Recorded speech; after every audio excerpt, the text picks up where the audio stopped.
Hello, fellow night owl, and welcome to tonight's bedtime history session. Whether you're joining for the first time or back for another tale, I'm so glad you've chosen to spend some time with me tonight. Before we begin our journey back in time, to the bizarre realm of medieval medicine, I'd love to know where in the world you're listening from and what time of day it is for you right now. We'd love to know where in the world our community of nocturnal historians reside.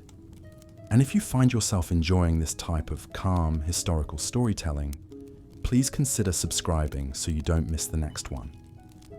Now, make yourself comfortable, nestle under the covers if you'd like, and let your mind drift back with me, back through the centuries, to a very different time, the Middle Ages.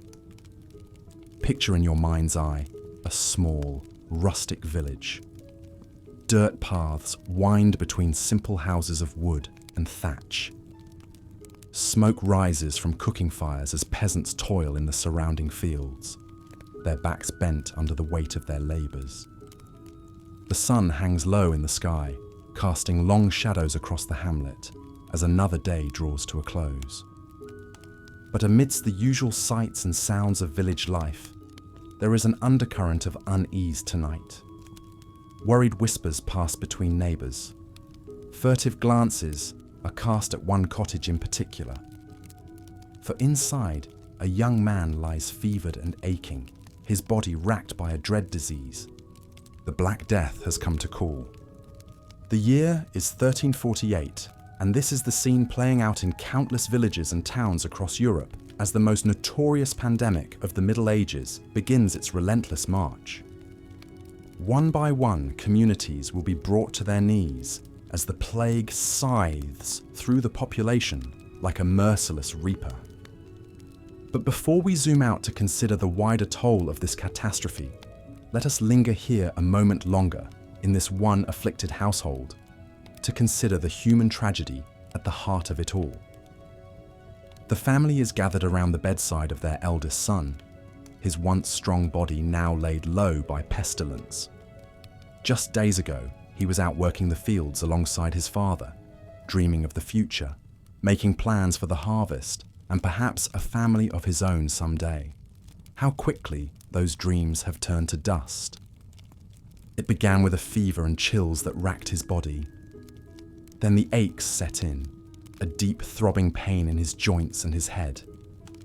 But worst of all were the swellings, the dreadful buboes that gave this strain of plague its name. Hard, painful lumps that arose in his groin, under his arms, on his neck, steadily growing, turning black, sometimes rupturing to ooze foul pus and blood. His mother has hardly left his side, mopping his brow with a damp cloth, murmuring prayers, desperately mixing poultices and remedies in hopes of fighting off this unseen assailant. But in her heart, a grim certainty is taking hold. She has heard the rumours. She knows the signs. The Black Death does not relinquish its victims. In desperation, the family has even called upon the local healer, a bent old man who arrives reeking of garlic and muttering incantations.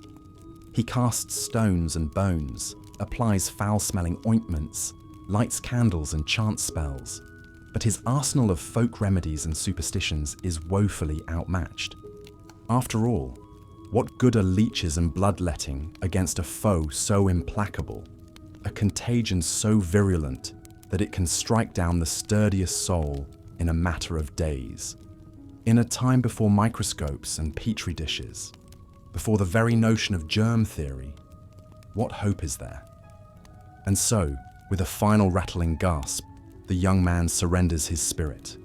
His family is left to collapse in grief, their anguished sobs echoing into the night. There will be no funeral, no gatherings to celebrate his memory and bid him farewell. Such practices have been banned for fear of spreading the pestilence further. Instead, he will be buried hastily in a shallow grave, or perhaps even consigned to the flames of a mass pyre already piled high with victims. His family's tragedy is far from unique. All across this village, all across the continent, similar scenes of heartbreak and despair are unfolding. As the Black Death tightens its grip, it will leave no life untouched. In the coming months, this village will lose over half its population, a staggering toll repeated in hamlet after hamlet, town after town. Fields will go untended, livestock will roam untamed, as able-bodied labourers succumb. The social order will strain and buckle, as lords perish alongside peasants, as those who should provide leadership and guidance are themselves laid low. Some who contract the disease may be lucky enough to survive, but they will bear the scars, both physical and emotional, for the rest of their lives. Fingers, toes, even limbs may be lost to gangrene. Minds will be haunted by the memory of loved ones, of entire families, snuffed out like so many candles. And in the aftermath, as the shattered survivors emerge to pick up the pieces, they will find their world irrevocably changed. With so many dead, labour will be in short supply, shifting the balance of power between lord and serf. Long-standing social structures will begin to crumble, paving the way for uprisings and revolts in years to come. Even the church, that unshakable bedrock of medieval life, will find its authority challenged as prayers seem to go unanswered, and pious men of God perish alongside sinners. Some will see the plague as a punishment from the Almighty, a great reckoning for the sins of man. Others will question how a loving God could inflict such suffering upon his children. These are the far-reaching consequences that will ripple out from our single tragic village, from the heartbreak of one family multiplied by thousands upon thousands. The Black Death will serve as a grim reminder of how fragile life could be in an age before modern medicine, when the very air you breathed could spell your doom. But the sad truth is, even in the years between these great pandemic waves, the shadow of illness and death was never far away for medieval people. In our next section, we'll take a closer look at some of the endemic diseases that made surviving to adulthood a feat in itself, as well as some of the medical practices that often did more harm than good. I do hope you'll stay with me. For now, though, let us offer a moment of silence for all those lives cut short, for all those families torn asunder by the merciless plague. As we drift off to sleep in our safe, comfortable modern world, let us hold a space of gratitude in our hearts for the medical knowledge and treatments we so often take for granted. Until next time, dear listener, I wish you a restful night and pleasant dreams. This is your host, bidding you good night. The villagers had seen their share of hardships over the years, from failed crops to harsh winters, but nothing could prepare them for the devastation wrought by the Black Death. As the plague tore through their tight-knit community, it left a wake of suffering and sorrow that would scar them for generations to come. Amidst the chaos and despair, there were a few brave souls who risked their own lives to care for the sick and dying. The local priest, Father John, worked tirelessly to offer comfort and last rites to those stricken by the plague. He would enter the homes of the afflicted, his face covered with a crude beak-like mask, stuffed with sweet-smelling herbs, which he believed would protect him from the disease. Armed with little more than prayer and a few meagre supplies, Father John did what he could to ease the suffering of his parishioners. One such parishioner was a young mother named Agnes. When her husband fell ill with the telltale signs of the plague, she knew there was little hope for his recovery. She watched helplessly as he writhed in agony, his body racked with fever and pain. The buboes, those grotesque swellings in his armpits and groin, grew larger and more inflamed with each passing day. Agnes did her best to keep him comfortable, bathing his brow with cool water and murmuring soothing words. But in the end, the plague proved too strong, and he succumbed to the disease. Bereft and alone, Agnes now had to face the daunting task of caring for their 3 young children on her own. She worried constantly about keeping them safe from the illness that had claimed their father. The village was a shadow of its former self, with so many families shattered by loss. The once bustling market square now stood eerily quiet, as people feared to gather in crowds lest they catch the plague. As the death toll mounted, the local authorities grew increasingly desperate to contain the spread of the disease. They ordered the homes of the infected to be boarded up, with the sick and their families trapped inside to await their fate. Healthy villagers were instructed to stay indoors and avoid contact with their neighbours. But these measures did little to stem the tide of death and misery. Agnes lived in constant fear that the plague would claim her children as it had their father. She watched them closely for any sign of illness, her heart racing at the slightest cough or sniffle. The children, too young to fully understand the gravity of the situation, often begged to go outside and play with their friends. It broke Agnes's heart to have to keep them cooped up inside, but she knew it was for their own protection. One day, as Agnes was preparing a meagre meal of stale bread and thin gruel, she heard a knock at the door. Warily, she cracked it open to find Father John standing outside, his mask firmly in place. He told her that he had come to check on her and the children, and to offer what little comfort he could. Agnes hesitated for a moment, fearful of letting anyone into their home. But the kind look in the priest's eyes reassured her, and she stepped aside to let him enter. Father John sat with the family, offering prayers and words of encouragement. He listened patiently as Agnes poured out her grief and fear, his presence a balm to her troubled soul. When he took his leave, Agnes felt a glimmer of hope for the first time in weeks. She knew that the road ahead would be long and difficult, but she took strength from the knowledge that she was not alone. As the long, dark days of the plague dragged on, Agnes and her children clung to each other for support. They found small moments of joy where they could, playing quiet games and telling stories by candlelight. Agnes taught her children the importance of cleanliness, making sure they washed their hands and faces regularly. It was a small thing, but it gave her a sense of control in a world that seemed to have gone mad. Slowly, painfully, the village began to recover from the ravages of the Black Death. The sick were tended to as best as possible, and the dead were buried in mass graves outside the village walls. Those who survived emerged from their homes, blinking in the sunlight like moles coming up from their burrows. They grieved for those they had lost, but they also celebrated the fact that they had made it through the worst. For Agnes and her children, life would never be the same. They would always carry the scars of the plague with them, both physical and emotional. But they had each other, and that was enough. As they picked up the pieces of their shattered lives, they did so with a newfound appreciation for the simple joys of each day. A warm meal, a gentle hug, a soft bed to sleep in at night. These were the things that mattered most. As the years passed, the memory of the Black Death began to fade, like a bad dream slowly losing its grip. The village slowly rebuilt itself, stone by stone and family by family. New babies were born, old wounds healed, and life went on. But for those who had lived through the plague, the spectre of illness and death was never far from their thoughts. They knew all too well how fragile life could be, and how quickly it could be snatched away. In a world without modern medicine, where the simplest scratch could turn deadly, they learned to cherish each moment as if it were their last. They told stories of the loved ones they had lost, keeping their memories alive even as their bodies returned to dust.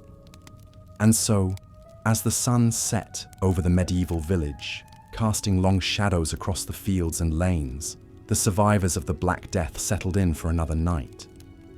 They drew their loved ones close, whispered prayers of gratitude and protection, and drifted off to sleep. Their dreams haunted by the ghosts of the past, but their hearts full of hope for the future.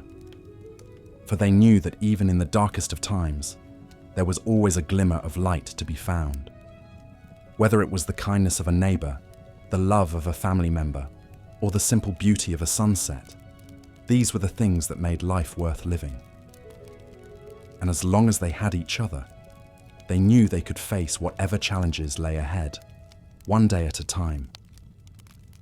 The story of Agnes and her family is just one of countless tales of resilience and perseverance in the face of unimaginable adversity.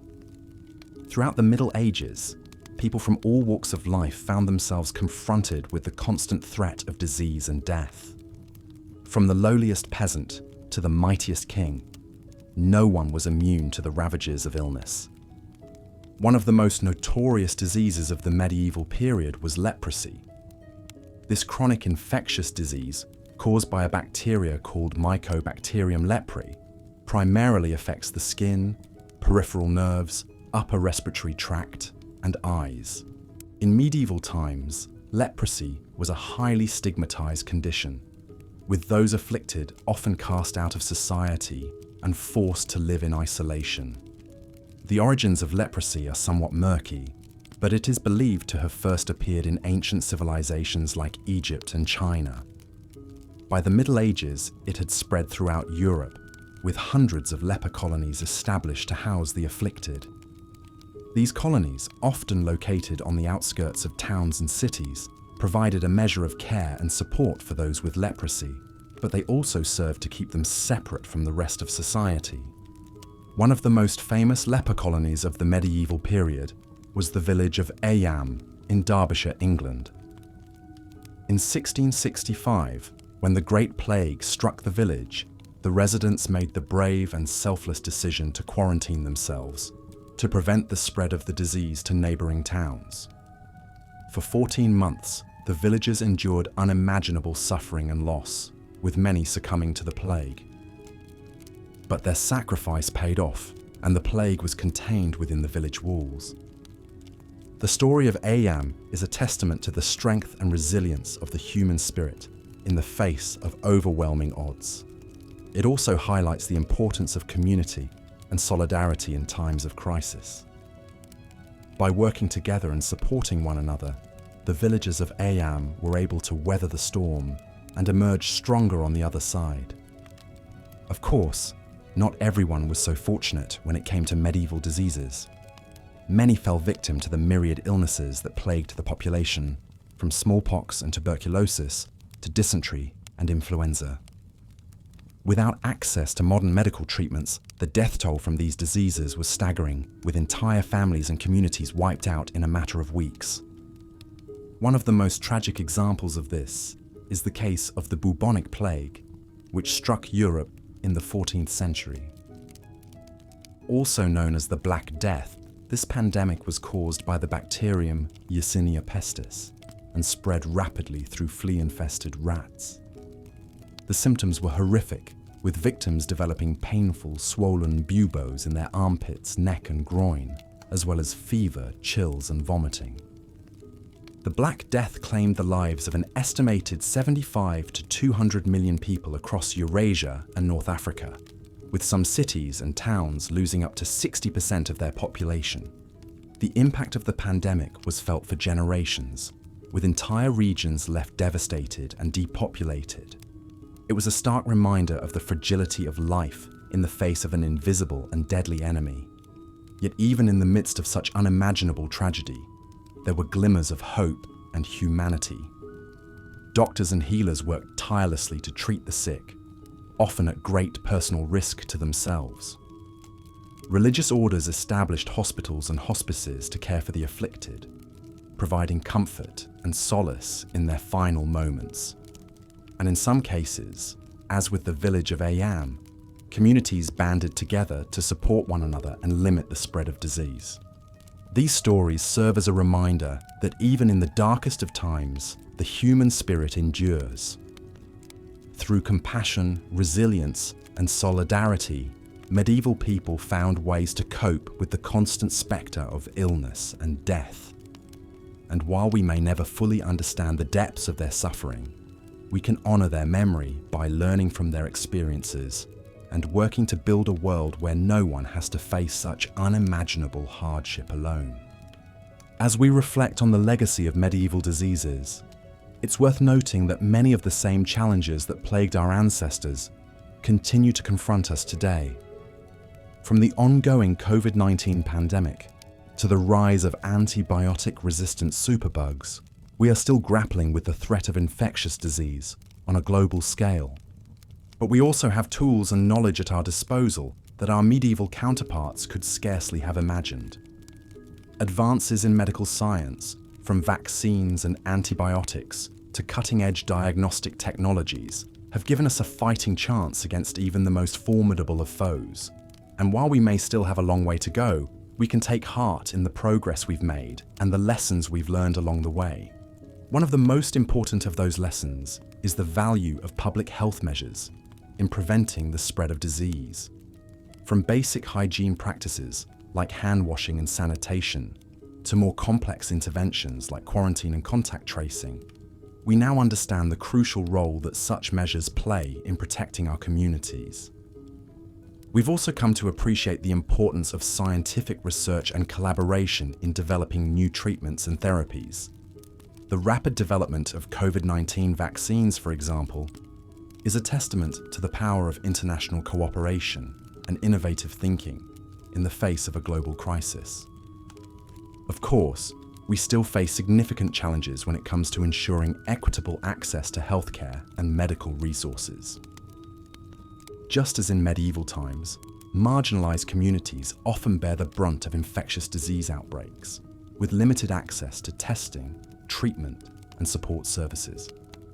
Addressing these disparities will require a concerted effort from governments, healthcare providers, and civil society organizations alike.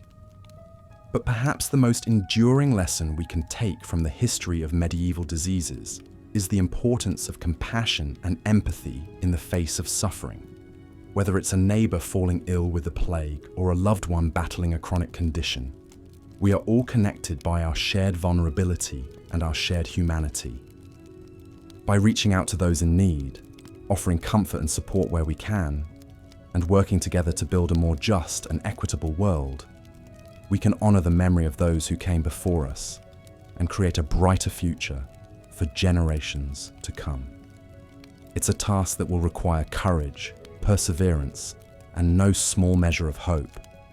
But if the stories of our medieval ancestors have taught us anything, it's that even in the face of unimaginable odds, the human spirit always finds a way to endure.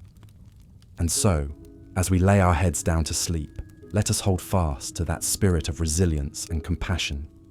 Let us remember the sacrifices and struggles of those who came before us, and let us draw strength from their example as we face the challenges of our own time. For in the end, it is our shared humanity that will see us through.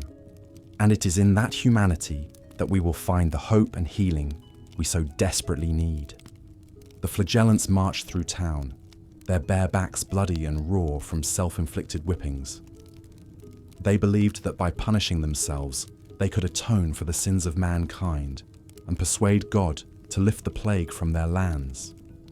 As they chanted and flailed, onlookers watched with a mix of reverence and unease. Some even joined in, desperate for any glimmer of hope in these dark times. But not everyone put their faith solely in divine intervention. In the monasteries and convents scattered across Europe, monks and nuns took on the selfless duty of caring for the sick and dying. They offered what meager comfort they could, providing food, clean water, and a kind presence to those suffering from plague and other illnesses. It was a task that many saw as a holy calling, a way to live out their Christian values of charity and compassion. One such caregiver was Sister Maria, a young nun in a small Italian convent near Naples. Though only in her early 20s, Maria had already seen more than her fair share of sickness and death. When the Black Death struck her community, she volunteered to help tend to the afflicted, seeing it as her sacred duty. Day after day, Maria entered the makeshift ward where dozens of plague victims lay suffering. The air was thick with the stench of disease and despair, but she pressed on, offering sips of water to parched lips and whispered prayers to those in their final moments. It was grueling, heartbreaking work, but Maria found strength in her faith and the belief that she was doing God's will. Despite the best efforts of caregivers like Maria, the toll of the plague was devastating. In some regions, it's estimated that up to 60% of the population perished. Whole families were wiped out, leaving behind ghost towns scattered with the unburied dead. It seemed that no matter how much people prayed, repented, or sought remedies, death continued its relentless march across the continent. For many, the sheer scale of the tragedy led to a grim acceptance, a resignation to fate. They saw the plague as a sign of God's wrath, an unstoppable force that could only be endured, not overcome. In a world where life was already fleeting and uncertain, the spectre of disease only added to the sense of helplessness and inevitability. But even in the darkest of times, there were glimmers of hope and progress. While medieval Europe was in the grip of the plague, the Islamic world was making strides in medical knowledge and practice.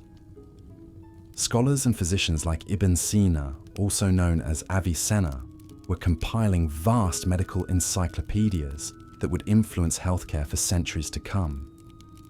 Born in 980 AD in what is now Uzbekistan, Ibn Sina was a true polymath, excelling in fields as diverse as philosophy, astronomy, and poetry. But it was his contributions to medicine that would earn him lasting renown. His most famous work, the Canon of Medicine, was a comprehensive guide to medical theory and treatment that drew on both Greco-Roman and Persian traditions. The canon covered a wide range of topics, from anatomy and physiology to disease diagnosis and treatment. It introduced concepts like quarantine to control the spread of illness and emphasized the importance of diet and hygiene in maintaining health. Ibn Sina also pioneered the use of clinical trials to test the effectiveness of treatments, a practice that would become a cornerstone of modern medicine. Although the canon was written in Arabic, it was eventually translated into Latin and other languages, spreading its influence across Europe and beyond. It became a standard text in medical schools and universities, shaping the education of countless physicians for over 600 years. Of course, the impact of works like the canon was gradual and uneven. In medieval Europe, many medical practitioners still clung to ancient and ineffective methods like bloodletting and purging. But there were some who sought to integrate new knowledge and techniques into their practice. One such pioneer was Trotula of Salerno, a female physician who lived and worked in the coastal town of Salerno, Italy, during the 11th or 12th century. Salerno was home to one of the world's first medical schools, and Trotula was one of its most renowned teachers and practitioners. At a time when women were largely excluded from formal medical education, Trotula broke barriers and made significant contributions to the field. She wrote several influential texts on women's health issues, including gynecology, obstetrics, and cosmetics. Her works challenged prevailing notions about female physiology and offered practical advice for treating common ailments. Trotula's legacy extended far beyond her own lifetime. Her texts were widely circulated and translated, influencing medical practice across Europe for centuries. She became a symbol of the potential for women to excel in medicine and science, despite the many obstacles they faced. Stories like those of Ibn Sina and Trotula offer a reminder that even in the bleakest of times, there were individuals working to push the boundaries of knowledge and improve the human condition. Their efforts may have been overshadowed by the immense suffering of the era, but they helped lay the foundation for the medical advances that would come in later centuries. As we return to our plague-stricken village, years after the Black Death first reared its ugly head, we can see small signs of progress and resilience. The streets are a little cleaner, with gutters and rudimentary sanitation systems helping to control the spread of disease. Some of those who survived the initial onslaught have developed a degree of immunity, and they pass on their hard-earned wisdom to the next generation. Life is still hard, and illness still claims far too many lives. But there is a sense of cautious optimism, a belief that by working together and staying vigilant, the worst can be kept at bay. The memories of those lost to the plague are never far from mind, but they serve as a reminder of the preciousness and fragility of life. Looking back from our modern vantage point, it's easy to see how far we've come in the fight against disease. Advances in medical science, technology, and public health have transformed our ability to prevent, diagnose, and treat illness. We have vaccines to protect against once deadly scourges like smallpox and antibiotics to combat infections that used to be a death sentence. Yet we also know that our work is far from finished. New diseases continue to emerge, old ones evolve and resurge, and access to quality healthcare remains uneven across the globe. The COVID-19 pandemic has served as a stark reminder of how vulnerable we still are to the whims of nature and how much we depend on each other for survival and well-being. In that sense, perhaps we are not so different from our medieval ancestors. We may have more knowledge and tools at our disposal, but we still face the same fundamental challenges: how to protect ourselves and our loved ones from harm, how to find meaning and purpose in the face of adversity, and how to build a world that is kinder, safer, and more just for all. As we drift off to sleep, let us hold fast to the lessons of history, the stories of those who came before us, who faced unimaginable hardships and found the strength to carry on. Let us honor their memory by continuing the work of building a better future, one in which no one has to face the terror of illness and death alone. And let us never forget the power of compassion, the importance of caring for one another, even in the darkest of times. For it is in those moments of shared humanity that we find the light that guides us through the storm. So rest now and dream of a world where we all look out for each other, where healing and hope are always within reach. As the barber surgeon made his way through the winding streets of the town, his sharp eyes darted from person to person, searching for signs of illness or injury that might require his services. He was a tall, lean man with a thick beard and a well-worn leather satchel slung over his shoulder. Inside, an array of gleaming blades, saws, and other implements clinked together with each step. The townsfolk eyed him warily as he passed by, some even crossing themselves or muttering prayers under their breath. They knew all too well the pain and suffering that could come at the hands of a man like him. But in times of desperation, when a loved one lay dying of fever or a festering wound, they had little choice but to turn to the barber surgeon. He finally came to a stop outside a small, thatched roof cottage on the outskirts of town. A woman with a haggard face and red-rimmed eyes stood in the doorway, wringing her hands anxiously. "Please, sir," she begged, "my husband. He's been struck down with a terrible ailment. Can you help him?" The barber surgeon simply nodded and followed her inside. The cottage was dark and cramped, with a low ceiling and a dirt floor. In the corner, on a straw mattress, lay the woman's husband. He was ghostly pale, his skin slick with sweat, and his breathing labored. The surgeon set down his satchel and began to examine the man, feeling his forehead for fever and checking his pulse. He frowned as he lifted the man's shirt, revealing a large, swollen lump in his armpit. A bubo, the telltale sign of the dreaded bubonic plague. "I'm afraid it's the pestilence," he said grimly, turning to the wife. "There's not much I can do, but I can try to ease his suffering." He reached into his bag and withdrew a sharp blade and a cup. With deft movements, he lanced the bubo, sending a stream of foul-smelling pus flowing out. The man groaned in agony, but the surgeon paid him no mind. He then placed the cup over the wound and lit a small fire underneath, hoping to draw out the bad humours. As he worked, he recited a prayer to Saint Roch, the patron saint of plague victims. He had seen this terrible illness claim countless lives over the years, and he knew that only divine intervention could truly save a man from its clutches.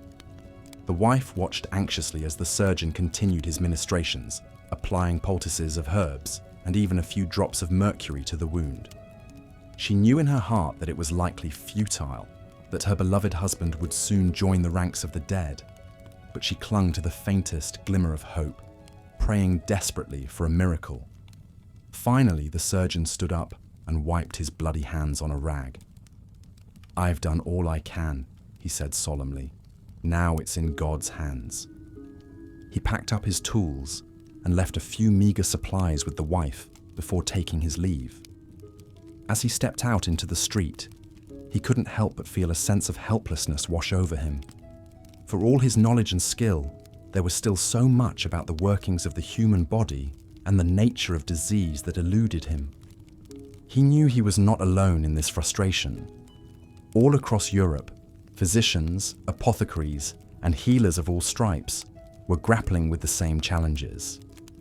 They pored over ancient texts and debated theories of medicine, seeking desperately for some key to unlocking the secrets of health and illness. But for now, the barber surgeon could only continue on his rounds, offering what meager aid and comfort he could to the suffering masses. He sent up a silent prayer for the stricken man and his family, hoping against hope that they might be spared the worst of the pestilence's ravages. As he walked on through the town, he couldn't shake the sense of unease that seemed to hang over everything like a black pall.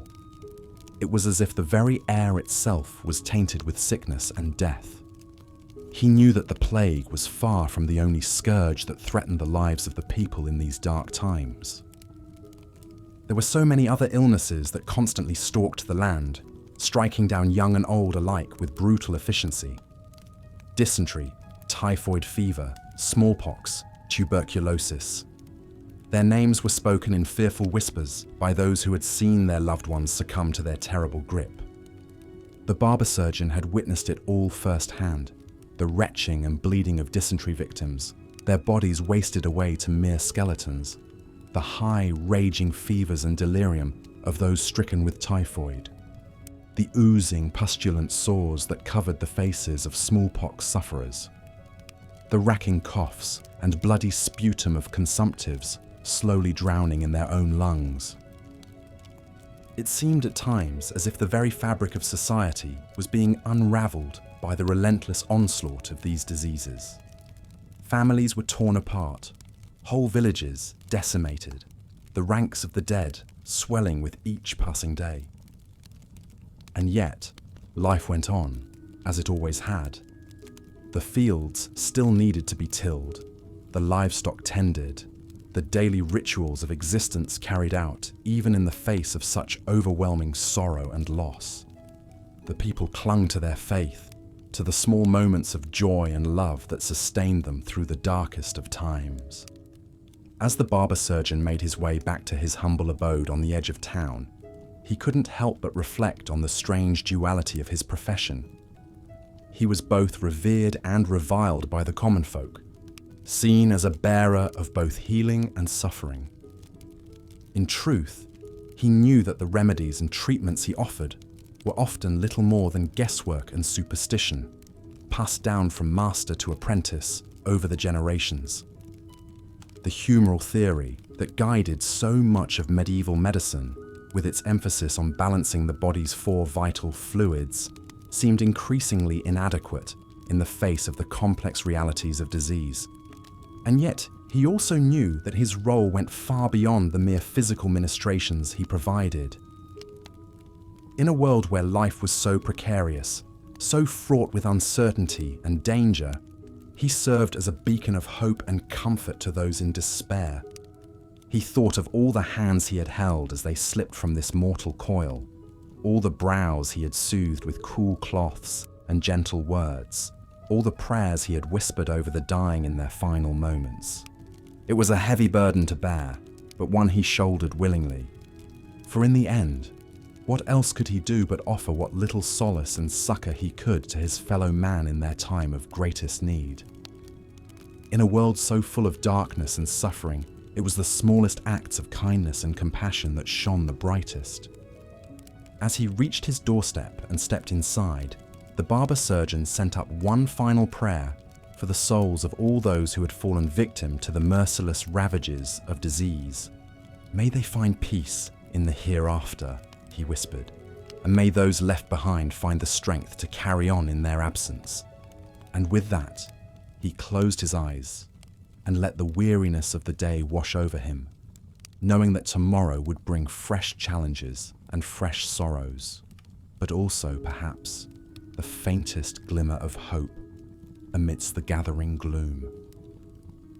As the barber surgeon made his way through the winding streets of the town, his reputation preceded him. Whispers followed in his wake. Some sang his praises as a skilled healer, while others murmured darkly of patients who had met grisly fates under his knife.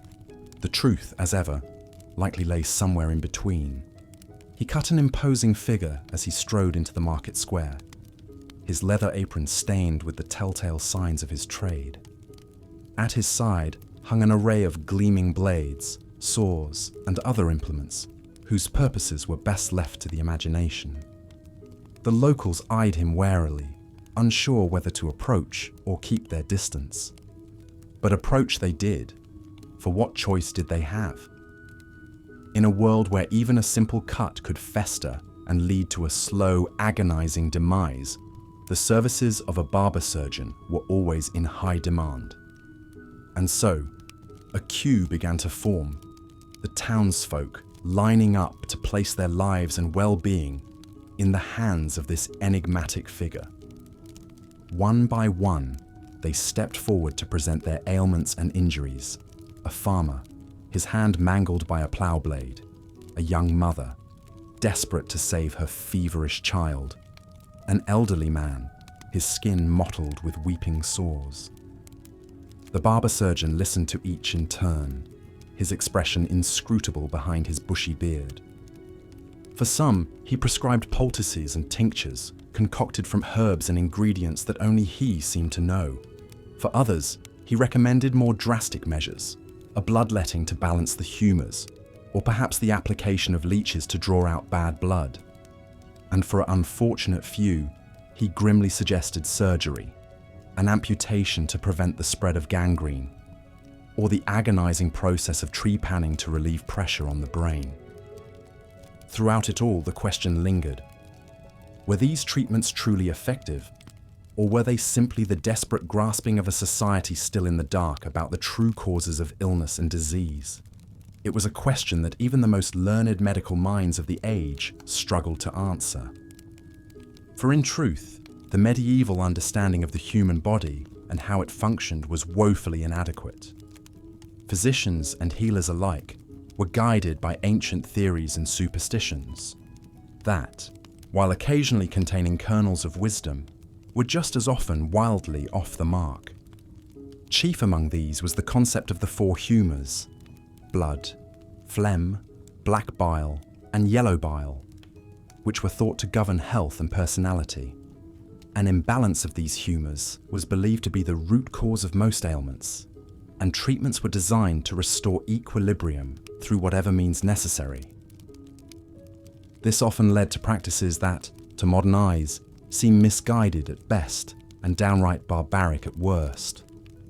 Bloodletting, for instance, was an immensely popular practice predicated on the belief that draining away excess, or bad blood, could cure a vast array of ills. In reality, it only served to weaken already frail patients, and in some cases likely hastened their demise. Similarly, the use of leeches and other parasites to draw out corrupt humours was widespread, despite there being little to no evidence of their efficacy. More exotic treatments abounded as well: the application of hot plasters made from dung or rotting meat, the consumption of powdered mummies or unicorn horns, even the use of charms and amulets to ward off evil spirits believed to cause disease. Perhaps most terrifying of all was the practice of trepanation, the drilling or scraping of holes in the skull to treat everything from headaches to epilepsy to mental disorders. While some patients miraculously survived the ordeal, many surely succumbed to infection or trauma in the days and weeks after the grisly operation. Through it all, the spectre of death loomed large. In a world without antibiotics, even minor wounds and illnesses could quickly turn fatal if left untreated or exacerbated by well-meaning but misguided attempts at healing. Childbirth, too, was an immensely perilous undertaking, It's estimated that as many as 1 in 3 women may have died as a result of complications during labor. And then there were the great pandemics that periodically swept through medieval societies, claiming countless lives and sowing terror in their wake. Foremost among these was the Black Death, which raged across Europe in the 14th century and wiped out an estimated 30 to 60% of the population in the span of just a few years. The cause of the plague was unknown to medieval physicians, who attributed it variously to poisoned air, divine retribution, or even the alignment of the planets. Treatments ranged from the ineffectual, such as the burning of aromatic herbs or the wearing of magical amulets, to the downright bizarre. One 14th century doctor recommended a concoction of ground-up snakes, pigeon's blood, and chunks of treacle to ward off the pestilence. In the end, of course, such measures did little to stem the tide of death and suffering. Entire villages were decimated, their inhabitants succumbing one by one until only ghosts and memories remained. The social and economic repercussions of the plague were immense and far-reaching, reshaping the very fabric of medieval life in ways that would reverberate for generations to come. Yet even in the darkest of times, there were glimmers of hope and progress. In the Islamic world, scholars and physicians were making great strides in the understanding of anatomy, physiology, and disease. Figures like Ibn Sina, also known as Avicenna, compiled vast medical encyclopedias that would serve as the standard texts for centuries to come. In Europe, too, there were signs of a gradual shift towards a more empirical, evidence-based approach to medicine. The establishment of early hospitals and medical schools, such as the famed Schola Medica Salernitana in Italy, provided a forum for the dissemination of knowledge and the training of a new generation of practitioners. And in the realm of public health, some forward-thinking cities began to take steps to improve sanitation and hygiene, recognizing the link between filth and disease.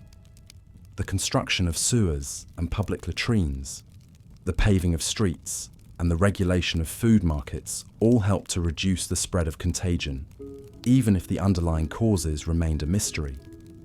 But these were small steps on a long and arduous journey. For the vast majority of people in medieval times, life remained a precarious proposition, forever at the mercy of famine, war, and pestilence. The idea of a world without the constant spectre of death and suffering was almost impossible to imagine. And yet, slowly but surely, that world was coming into being. With each passing year, each new discovery and innovation, the darkness of superstition and ignorance was gradually giving way to the light of reason and science.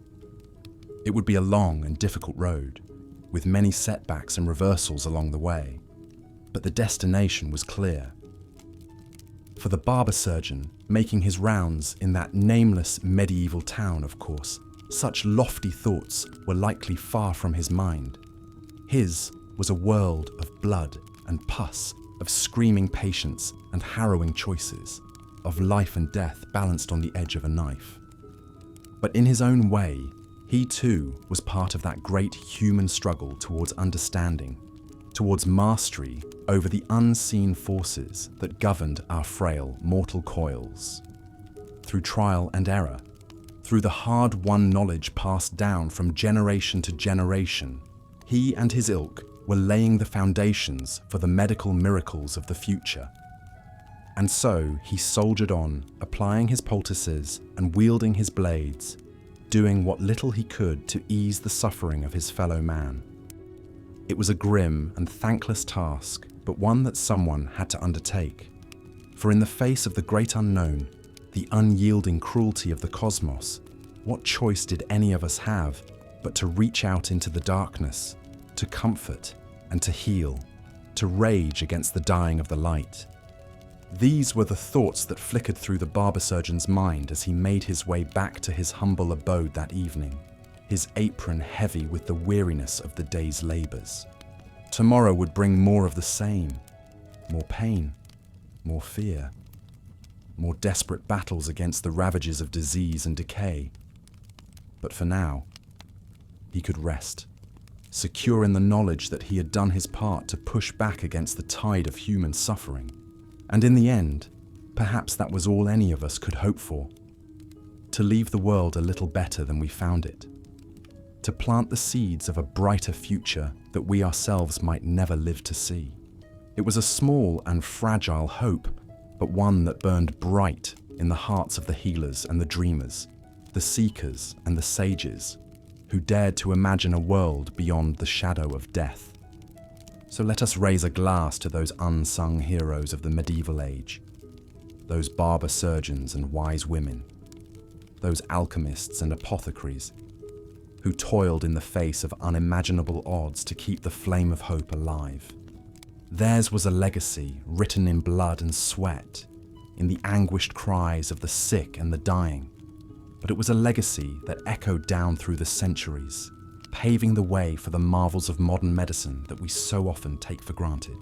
And let us never forget the hard-won lessons of those dark and desperate times, the grim reminders of our own fragility and the preciousness of life.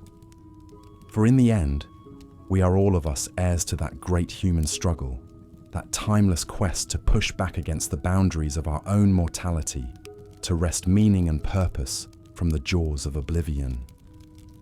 It is a struggle that continues to this day, in the gleaming halls of hospitals and research labs, in the quiet determination of doctors and nurses, in the indomitable spirit of patients and their loved ones.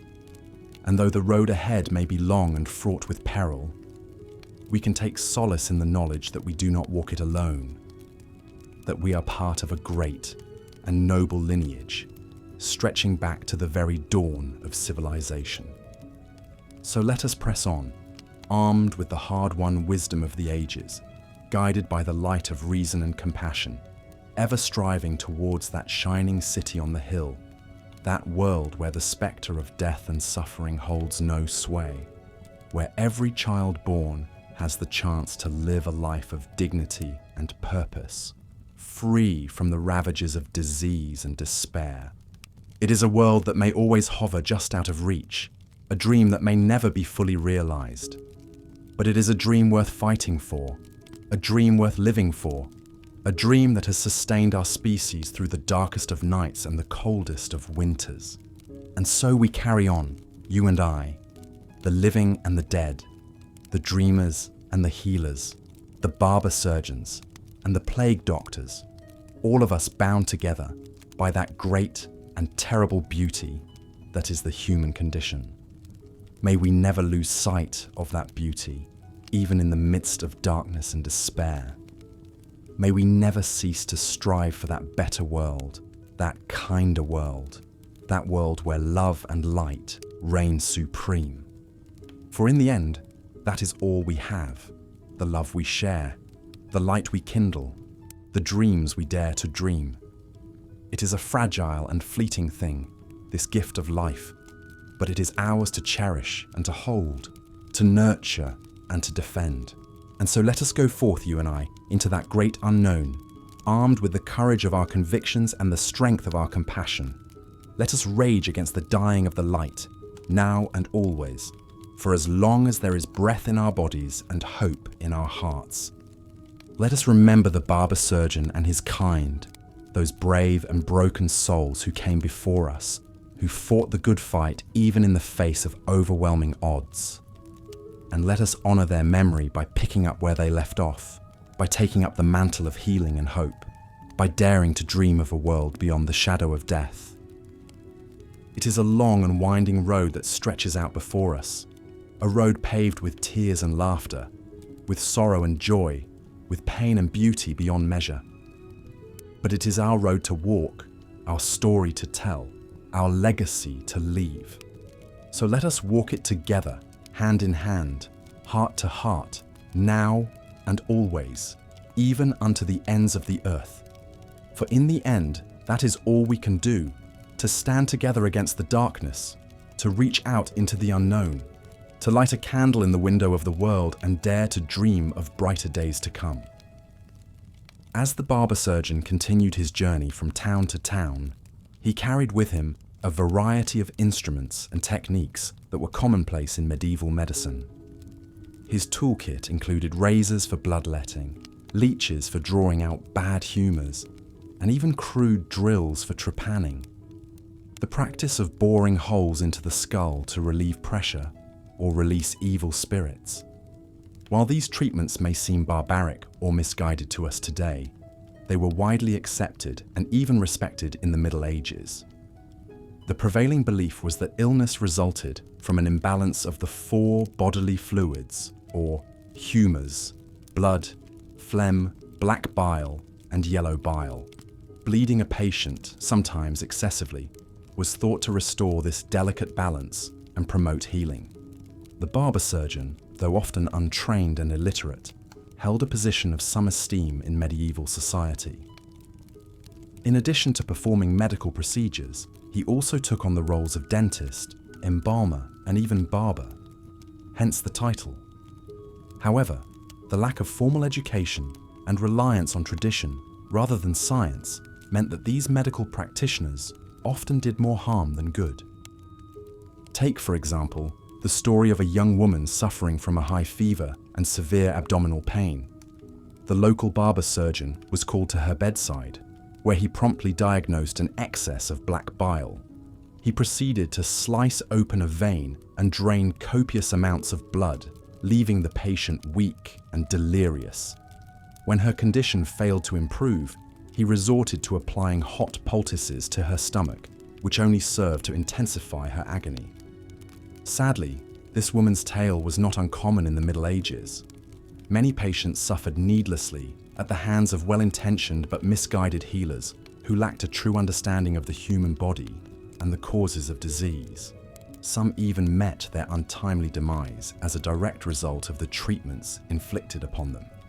It's important to note, however, that not all medical care in the medieval period was provided by barber surgeons.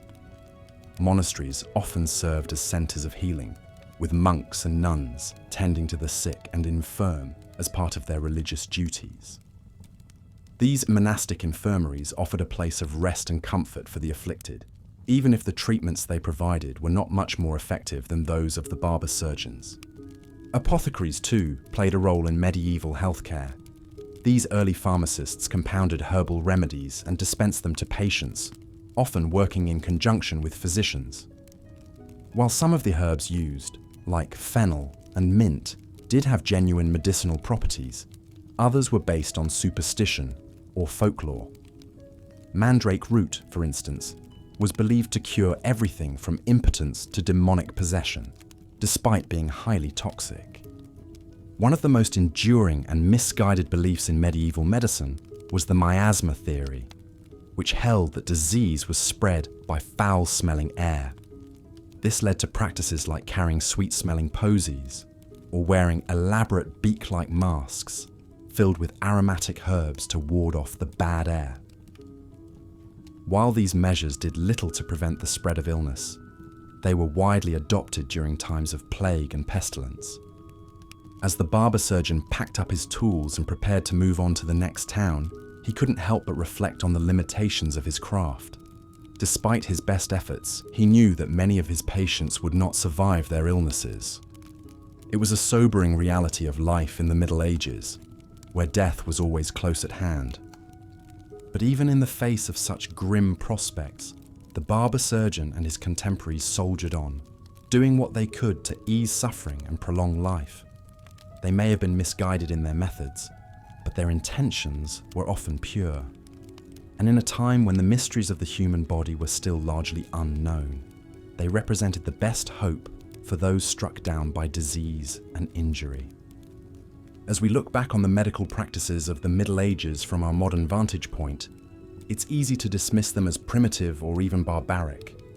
But it's important to remember that these healers were working with the knowledge and tools available to them at the time.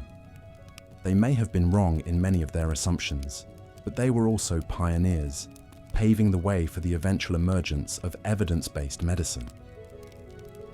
In the centuries that followed, advances in anatomy, physiology, and microbiology would revolutionize our understanding of health and disease.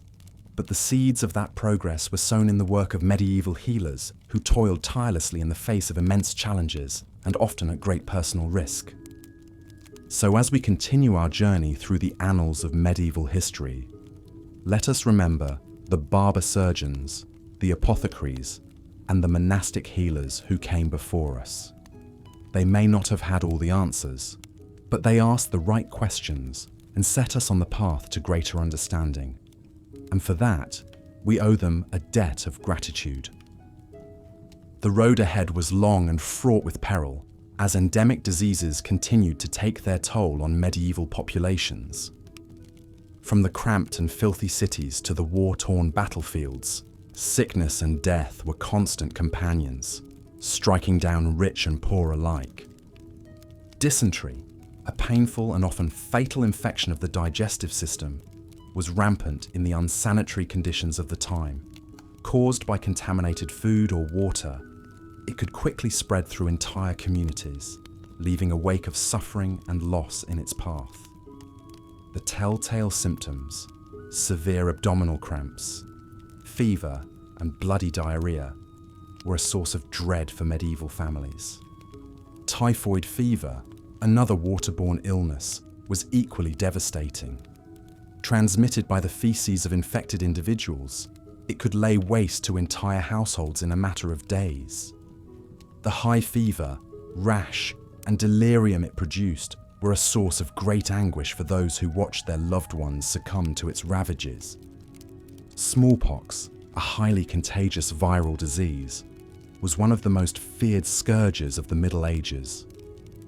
Its victims were left covered in painful, oozing blisters that often led to permanent scarring or blindness. In an era before vaccination, it claimed countless lives and left entire villages reeling in its wake.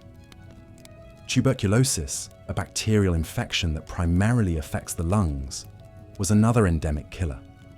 Its slow, wasting course could drag on for years, leaving sufferers emaciated and coughing up blood. In the close quarters of medieval households, it could easily spread from person to person, decimating entire families. The impact of these diseases was felt at every level of society, from the lowliest peasant to the highest king. Armies were weakened by dysentery and typhoid, leaving them vulnerable to defeat on the battlefield. Kingdoms were left reeling by the loss of key leaders and the economic devastation wrought by widespread illness. But perhaps the greatest toll was exacted on the common folk, whose daily lives were a constant struggle against disease and deprivation. For them, the threat of illness was compounded by chronic malnutrition and the ever-present spectre of famine. When crops failed or wars disrupted food supplies, the weakened populace was left even more vulnerable to the ravages of endemic diseases. It was a vicious cycle that played out again and again in medieval Europe. A bad harvest could lead to widespread hunger, which in turn could weaken the immune systems of entire communities. This left them more susceptible to diseases like tuberculosis and smallpox, which could then spread like wildfire through the malnourished population. The result was a cascade of suffering and death that could take years to recover from. For the average medieval family, this meant living in a constant state of anxiety and grief. They might lose a child to dysentery one year, a parent to tuberculosis the next. The spectre of disease was always lurking, ready to strike down the young and old alike. And in a world without modern medicine or social safety nets, the loss of a breadwinner could spell ruin for an entire household. Yet even in the face of such unrelenting tragedy, medieval communities found ways to carry on. They banded together in times of crisis, sharing what meager resources they had and tending to the sick and dying as best they could. They sought solace in their faith, praying for deliverance from the scourges that afflicted them. And slowly, painfully, they began to develop the knowledge and practices that would eventually lead to better health and longer lives. From the Islamic world came advances in hygiene and sanitation, as well as a greater emphasis on empirical observation and experimentation. In Europe, the rise of universities and the rediscovery of ancient medical texts laid the foundation for a more scientific approach to healing. But progress was slow and uneven, and for the vast majority of medieval people, life remained nasty, brutish, and short. They lived and died at the mercy of forces beyond their control, from the microscopic pathogens that ravaged their bodies to the social and economic systems that kept them mired in poverty and squalor. As we look back on this grim chapter in human history, it's easy to feel a sense of hopelessness and despair. But we must also remember the incredible resilience and tenacity of the human spirit, which allowed medieval people to endure unimaginable hardships and keep going in the face of overwhelming odds. Their story is one of struggle and survival, of loss and renewal. And while we may now live in a world of antibiotics and vaccines, we are still not immune to the forces of disease and death. We would do well to learn from the lessons of our medieval ancestors, who faced the spectre of illness with courage, compassion, and an unshakable will to persevere. In our modern age, with all its technological marvels and medical breakthroughs, it's easy to forget just how far we've come. We take for granted the antibiotics that can cure a life-threatening infection with a few pills, the vaccines that have eradicated smallpox and polio, the sanitation systems that keep our water clean and our cities livable. But for the people of medieval Europe, these were unimaginable luxuries. They lived in a world where even a minor cut could lead to a deadly case of sepsis, where childbirth was a harrowing ordeal that claimed the lives of countless mothers and infants, where a simple bout of diarrhea could spell the end for a frail or elderly person. In the face of such overwhelming odds, they turned to the only sources of comfort and hope available to them: their faith and their community. Religion played a central role in medieval life, offering not only spiritual solace, but also practical aid in times of crisis. Monasteries and convents served as hospitals and hospices, providing care for the sick and dying when no one else would. Pilgrimage sites like the shrine of Thomas Becket in Canterbury, or the relics of the True Cross in Jerusalem, drew throngs of desperate supplicants, each hoping for a miraculous cure or divine intervention. The power of prayer and faith healing may seem like mere superstition to modern minds, but for medieval people, they were a vital lifeline in a world where medicine had little to offer. Yet even the most devout could not escape the grim realities of life in the Middle Ages. When the Black Death struck in the 14th century, claiming up to half the population of Europe, many saw it as a punishment from God for the sins of humanity. Some resorted to extreme acts of penance, like the flagellants who roamed the countryside, whipping themselves into a bloody frenzy as a way to atone for their transgressions.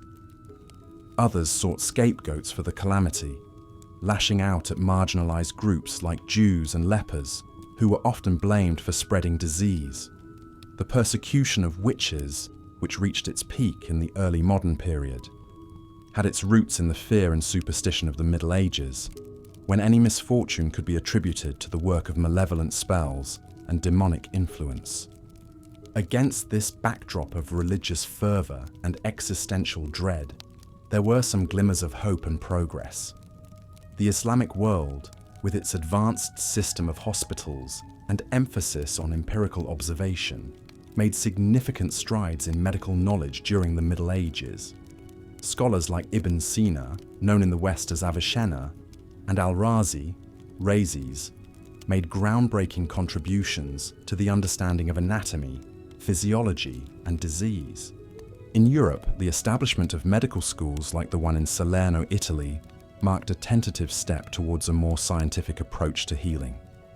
Here, students learned not only from ancient texts, but also from hands-on experience with patients, dissecting cadavers to gain a better understanding of the human body.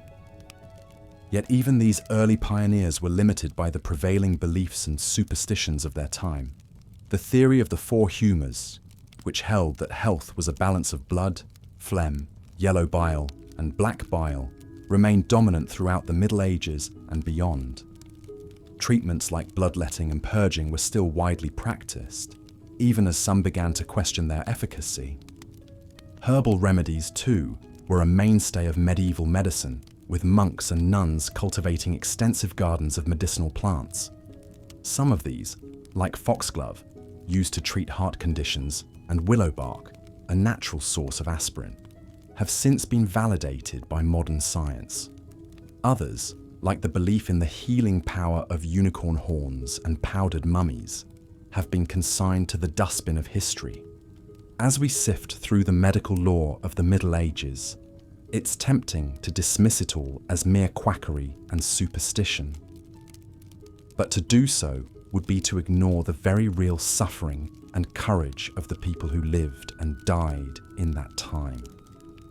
They may not have had the knowledge or tools we have today, but they faced the spectre of illness and death with a fortitude and resilience that is truly humbling.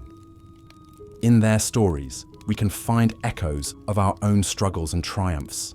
We may no longer fear the Black Death or rely on leeches and bloodletting, but we still grapple with the challenges of disease, the limits of our knowledge, and the ever-present reality of our own mortality. As we look to the future of medicine, with its promise of gene therapies and personalized treatments, we would do well to remember the hard-won lessons of the past.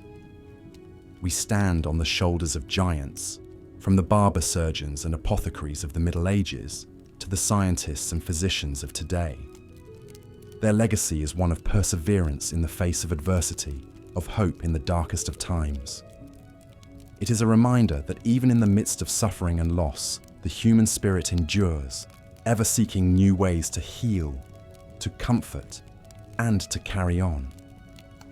So let us honor the memory of those who came before us, and let us strive to build upon their work with compassion, humility, and an unwavering commitment to the alleviation of human suffering.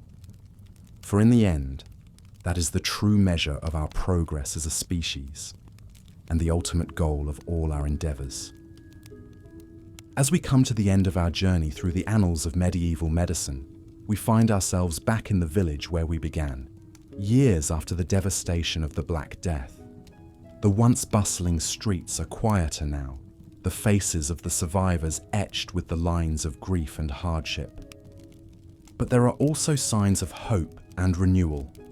The local lord, having lost his own family to the plague, has ordered the construction of a new well and a system of gutters to carry away waste and rainwater. The monks at the nearby abbey have taken to burning aromatic herbs in the streets, hoping to purify the air and ward off miasmas. In the marketplace, a new apothecary has set up shop, offering an array of tonics and tinctures made from exotic spices and locally grown herbs. He claims to have studied with the great Ibn Sina himself, and his remedies are said to have saved many lives during the recent outbreak of dysentery. The barber surgeon, too, has adapted to the changing times. He now boasts a collection of finely crafted surgical instruments, imported from the great cities of Italy and the Islamic world. He has even taken on an apprentice, a bright young man with a keen eye and a steady hand. These may seem like small changes in the grand scheme of things, but they represent a glimmer of progress in a world that has known so much darkness. They are a testament to the resilience and ingenuity of the human spirit, which refuses to be beaten down by even the greatest of adversities. As we take our leave of this medieval village, we can't help but reflect on how far we've come since those grim and uncertain times. We live in an age of antibiotics and anesthesia, of organ transplants and stem cell therapies. We have eradicated smallpox and polio, and we are on the cusp of defeating malaria and HIV. But we also know that our work is far from finished. New diseases emerge every year, from SARS and Ebola to COVID-19 and whatever comes next.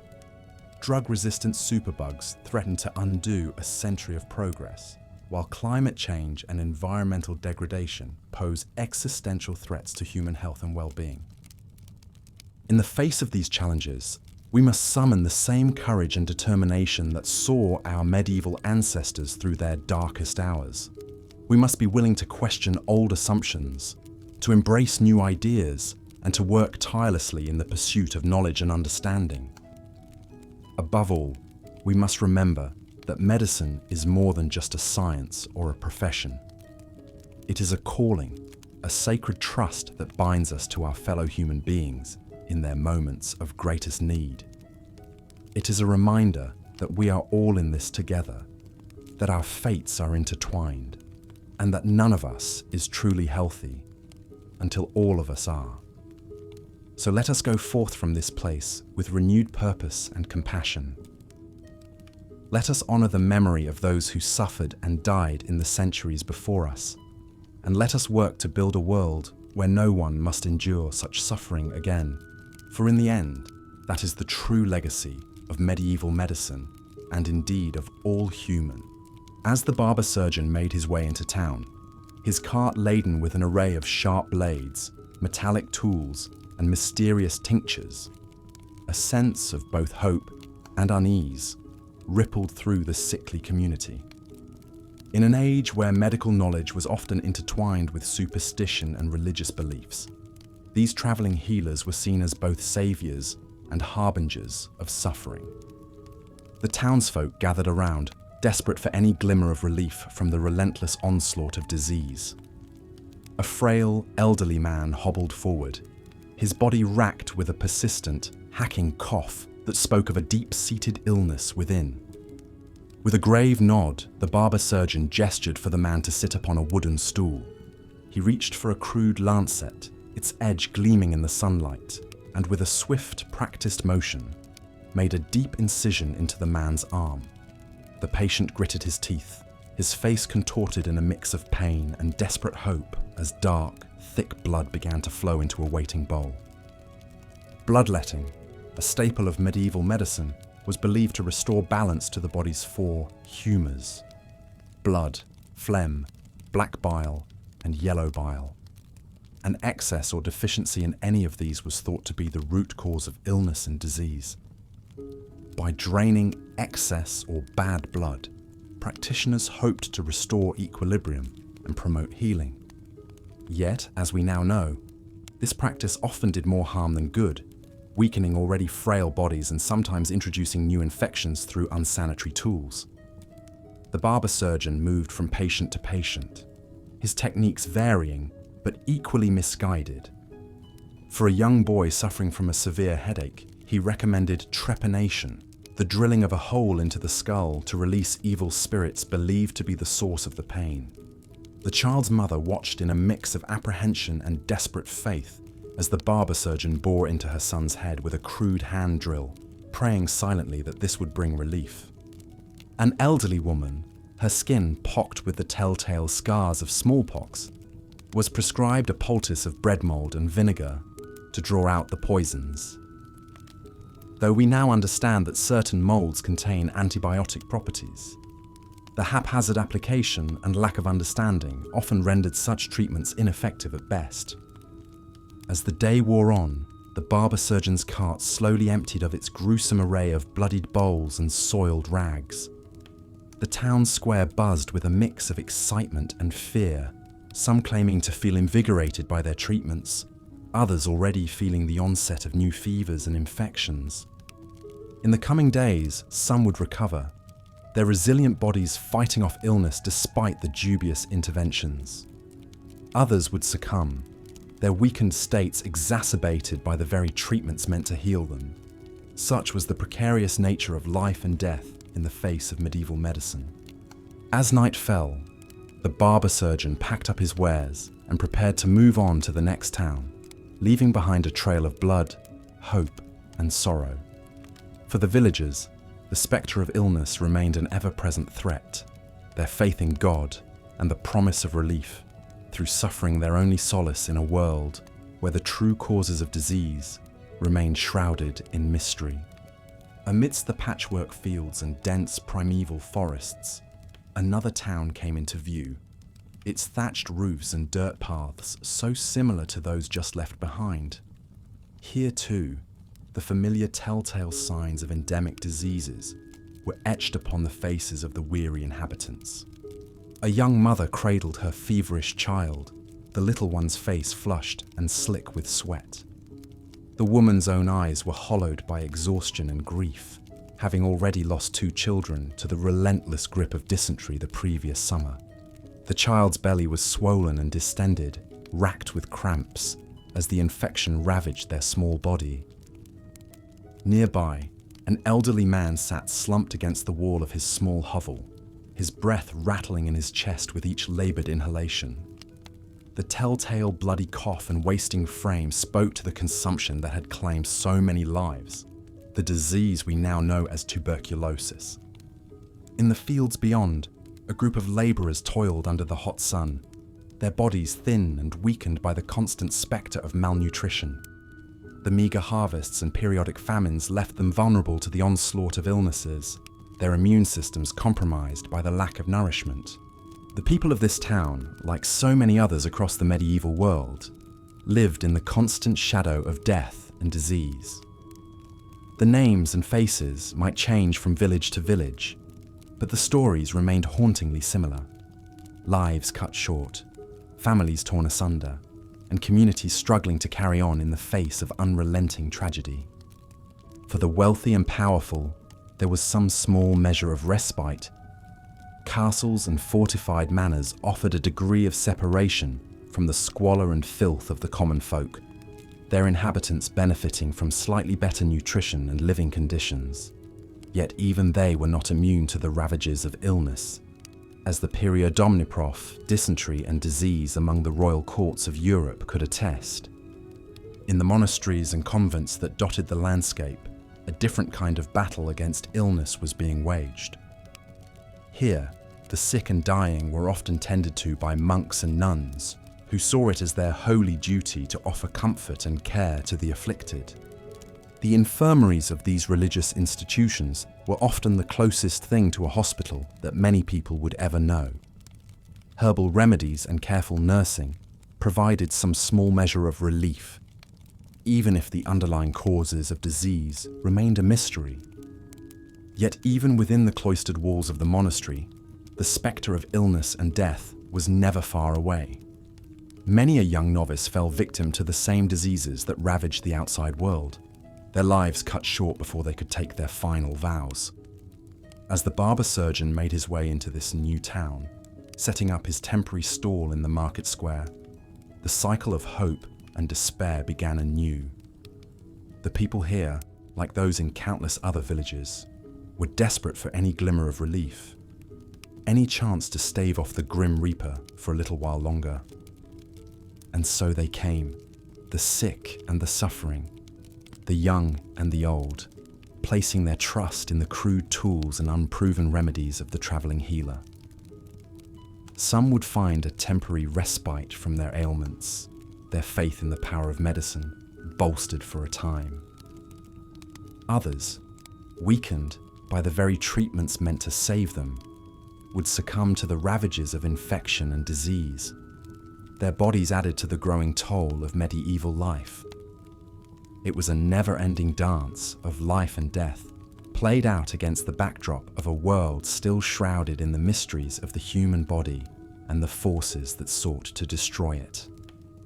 As the barber surgeon packed up his cart once more, ready to move on to the next town, the cycle of hope and despair continued unabated.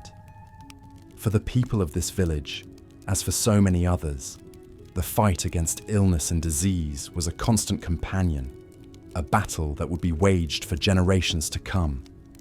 The road stretched out ahead, a ribbon of dust and dirt winding its way through the lush green countryside.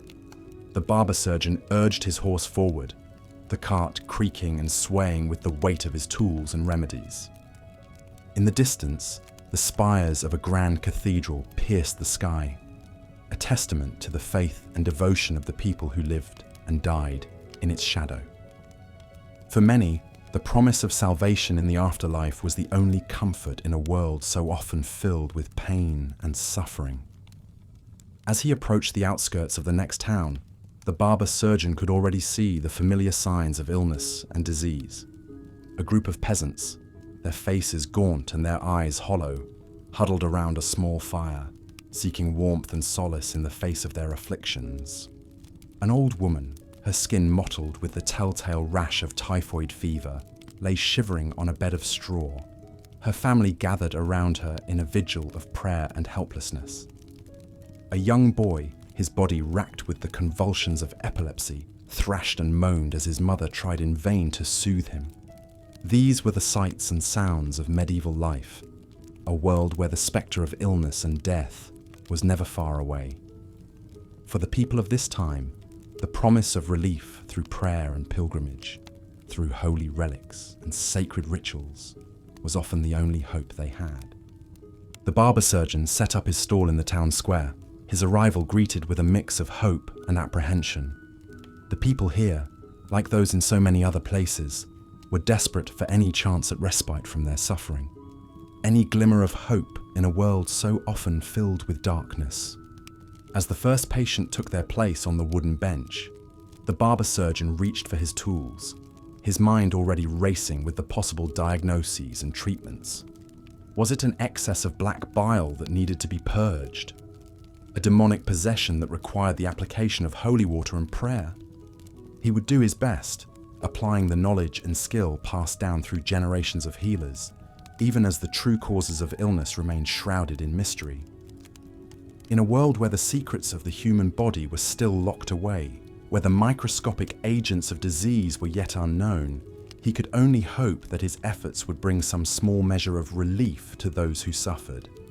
As the day wore on, and the patients came and went, the barber surgeon could not help but feel a sense of helplessness in the face of so much pain and suffering. For every life he saved, every ailment he managed to alleviate, there were countless others who slipped away, their bodies ravaged by forces beyond his understanding or control. Yet still, he persevered, driven by a sense of duty and a belief in the power of healing, no matter how limited or misguided it might be. In a world where life was so often cut short, where the spectre of death lurked around every corner, he would do what he could to ease the suffering of those who crossed his path. As the sun began to set over the medieval town, casting long shadows across the cobbled streets and thatched roofs, the barber surgeon packed up his tools and prepared to move on once more. The road ahead was long and uncertain, the challenges he would face as daunting as ever. But for now, he could take solace in the knowledge that he had made a difference, however small, in the lives of those he had treated. In a world so often filled with darkness and despair, that glimmer of hope and humanity was a precious thing indeed. As he drove his cart out of town, the barber surgeon could not help but reflect on the state of medicine in his time. The theories and practices that guided his work, handed down through generations of healers, seemed so inadequate in the face of the vast array of diseases and afflictions that plagued the people of the medieval world. The miasma theory, which held that disease was caused by foul-smelling air, still held sway among many practitioners. The belief that the alignment of the stars and planets could influence health and well-being was also widespread, leading some to seek the advice of astrologers and soothsayers in times of illness. Even the role of apothecaries, with their vast arrays of herbs, tinctures, and potions, was often more steeped in superstition than in any real understanding of the human body and its workings. The use of charms, amulets, and other mystical objects was commonplace, as people sought any means to ward off the ever-present threat of disease and death. And yet, amidst all the ignorance and misunderstanding, there were glimmers of progress and enlightenment. In the Islamic world, scholars like Ibn Sina were making great strides in the study of medicine, laying the foundations for a more scientific approach to healing. The establishment of medical schools, like the one in Salerno, Italy, was also a step in the right direction, providing a more formalized system of education and training for aspiring healers. The works of ancient physicians like Galen and Hippocrates were being rediscovered and studied anew, offering insights into the workings of the human body that had been lost for centuries. But for the barber surgeon, and for the vast majority of people living in the medieval world, these advances were still a long way off. The reality of their lives was one of constant struggle against the ravages of disease, of desperate hopes pinned on the skills of travelling healers and the power of prayer. As he made his way down the winding road, the barber surgeon could only hope that his efforts, however small and imperfect, were making a difference, that the knowledge and skill he passed on to his apprentices would one day help to build a better, healthier world for all. The journey ahead was long and uncertain, the challenges many and daunting. But with each village visited, each patient treated, the barber surgeon knew that he was playing his part in the great tapestry of human history. A history marked by suffering and sorrow, yes, but also by hope, resilience, and the unquenchable desire to heal and be healed. And so, he pressed on, his cart creaking and swaying beneath the weight of his tools and remedies, his heart heavy with the burdens of his calling. The road stretched out before him, a ribbon of dust and promise, leading ever onward into the unknown. In a small German village, a glimmer of hope was starting to take hold, amidst the ubiquitous misery of disease. The village elders had begun to implement some rudimentary public health measures, having observed that filth and poor sanitation seemed to breed illness. Crude gutters were dug to channel waste away from the living quarters, and villagers were encouraged to keep their animals separate from their homes. The local monastery had also begun to emphasize the importance of hand washing and cleanliness among the brothers, a practice that slowly started to spread to the lay community. These measures, though simple and limited, marked a critical shift in thinking. Rather than solely relying on divine intervention or the mystical cures of traveling healers, the people of this village were starting to take practical steps to prevent the spread of disease. It was a small victory in the grand scheme of things, a tiny spark of light in the vast darkness of medieval ignorance and superstition. But it was a start, a foundation upon which future generations would slowly build. As the years passed and the barber surgeon continued his travels, he began to notice subtle changes in the villages he visited. More and more, he encountered communities that were starting to embrace basic hygiene and sanitation, their streets a little cleaner, their air a little less foul. It was a slow and halting progress, often met with resistance and skepticism from those who clung to the old ways. But it was progress nonetheless, a sign that the long and arduous journey towards a healthier, more enlightened world was finally beginning. For the barber surgeon himself, these changes brought a sense of both hope and melancholy. He could see the promise of a better future, a world where the scourge of disease might one day be tamed by the power of knowledge and reason, but he also knew that he would not live to see that future himself. His own journey was nearing its end, his body weakened by the many trials and hardships of his long and difficult life.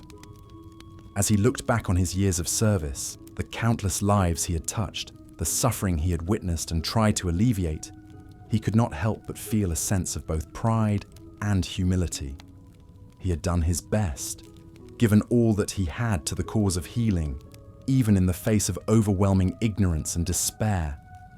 And now, as he prepared to pass on his knowledge and his tools to a new generation of healers, he could only hope that they would carry on his work, building upon the small but vital foundation he and others like him had laid. The road ahead was still long and uncertain, the challenges many and daunting. But with each passing year, each small victory against the darkness of disease, the world was slowly but surely moving towards a brighter, healthier future.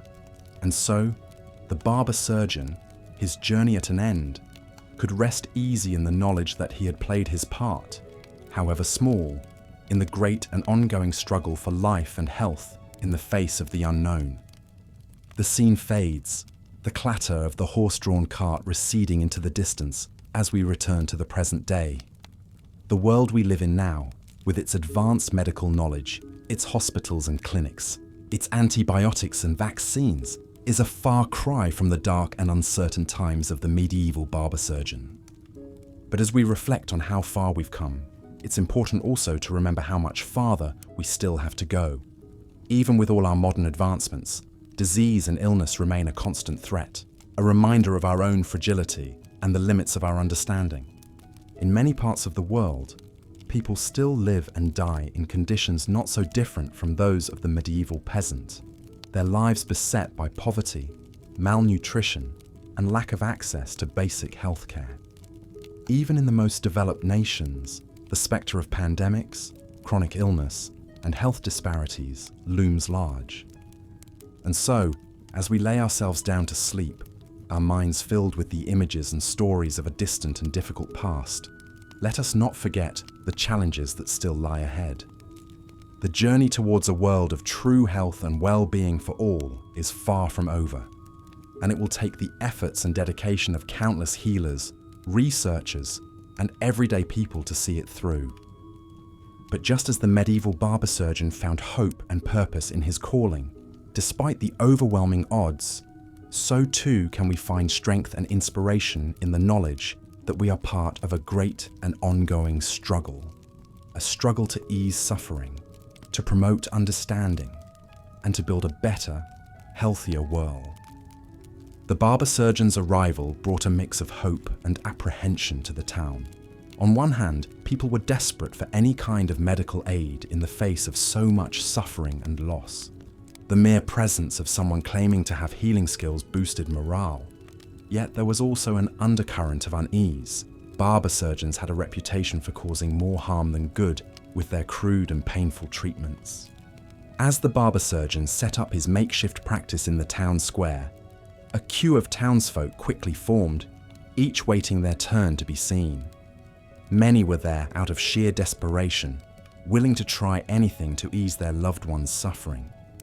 Others sought treatment for more mundane complaints, like toothaches or persistent headaches. Little did they know, even routine procedures could be deadly in the hands of an untrained medieval practitioner. The barber surgeon worked with swift, practiced motions, his razor-sharp blades flashing in the sunlight. One of his favoured treatments was bloodletting, the practice of draining excess or bad blood from the body in an attempt to restore balance. He claimed it could cure everything from fevers to melancholy. In reality, it only weakened the already frail and ill, sometimes sending them into shock from blood loss. Other times, the barber surgeon would reach for his jar of leashes, believing that the worm-like creatures could suck out disease. He would apply them to a patient's skin and wait for them to engorge themselves on blood. Removing the leeches often caused further bleeding and left patients with painful, itchy wounds. It's no wonder that many people feared a visit to the barber surgeon more than the ailments themselves. For those suffering from mental afflictions, the barber surgeon might attempt trepanation, the practice of drilling holes into the skull. The belief was that this would release evil spirits or alleviate pressure on the brain. In actuality, it often led to infection, brain damage, and death. It's a stark reminder of just how little was understood about the workings of the human body and mind in medieval times. Despite the barbaric nature of these treatments, the barber surgeon was often the only option for people who fell ill. Trained physicians were rare and typically only served the wealthy elite. Monasteries offered some care for the sick, but they were often overwhelmed and under-equipped. For most people, the choice was either to suffer in silence or take their chances with a local healer, no matter how dangerous or misguided their methods might be. As word of the barber surgeon's presence spread, more and more desperate townsfolk arrived seeking his services. Some walked away feeling relieved, convinced that the painful treatments had done some good. Others weren't so lucky. Over the coming days and weeks, many of those who had been bled or leeched took a turn for the worse, growing weaker and more feverish. For some, a visit to the barber surgeon would be their last. It's a grim reminder of the harsh realities of life in the Middle Ages, in a time when even a simple cut could lead to a deadly infection, and when diseases like the plague could wipe out entire communities. People were willing to try anything for a chance at survival. The barber surgeon, with his crude tools and misguided theories, offered a glimmer of hope in a world full of fear and suffering. Yet the sad truth is that more often than not, medieval medicine did more harm than good. Without a clear understanding of the causes of disease, healers were working blindly, guessing at cures, and often making matters worse. It would be centuries before the scientific method and evidence-based medicine began to replace superstition and tradition.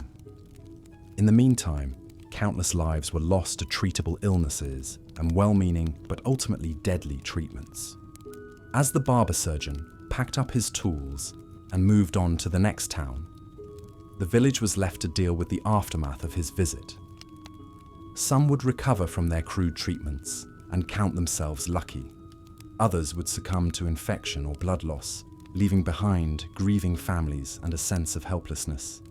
It was a scene that played out again and again across medieval Europe, a testament to the incredible resilience of the human spirit in the face of unimaginable adversity. For those who lived through it, the spectre of illness and death was a constant companion. It shaped every aspect of medieval life, from religious beliefs to social structures. In a world where any day could be your last, people clung to faith, superstition, and the desperate hope that somehow, against all odds, they might survive. It's a mindset that's hard to imagine from the comfort and safety of the modern world. Yet even today, with all our medical advances and scientific knowledge, we are not invincible. The COVID-19 pandemic has been a stark reminder of just how fragile our grip on health and life really is. It has echoes of the past, of the fear and uncertainty that gripped medieval communities during times of plague and pestilence. In a way, it's a reminder to be grateful for the incredible progress we've made, but also to remain humble in the face of the incredible power of nature.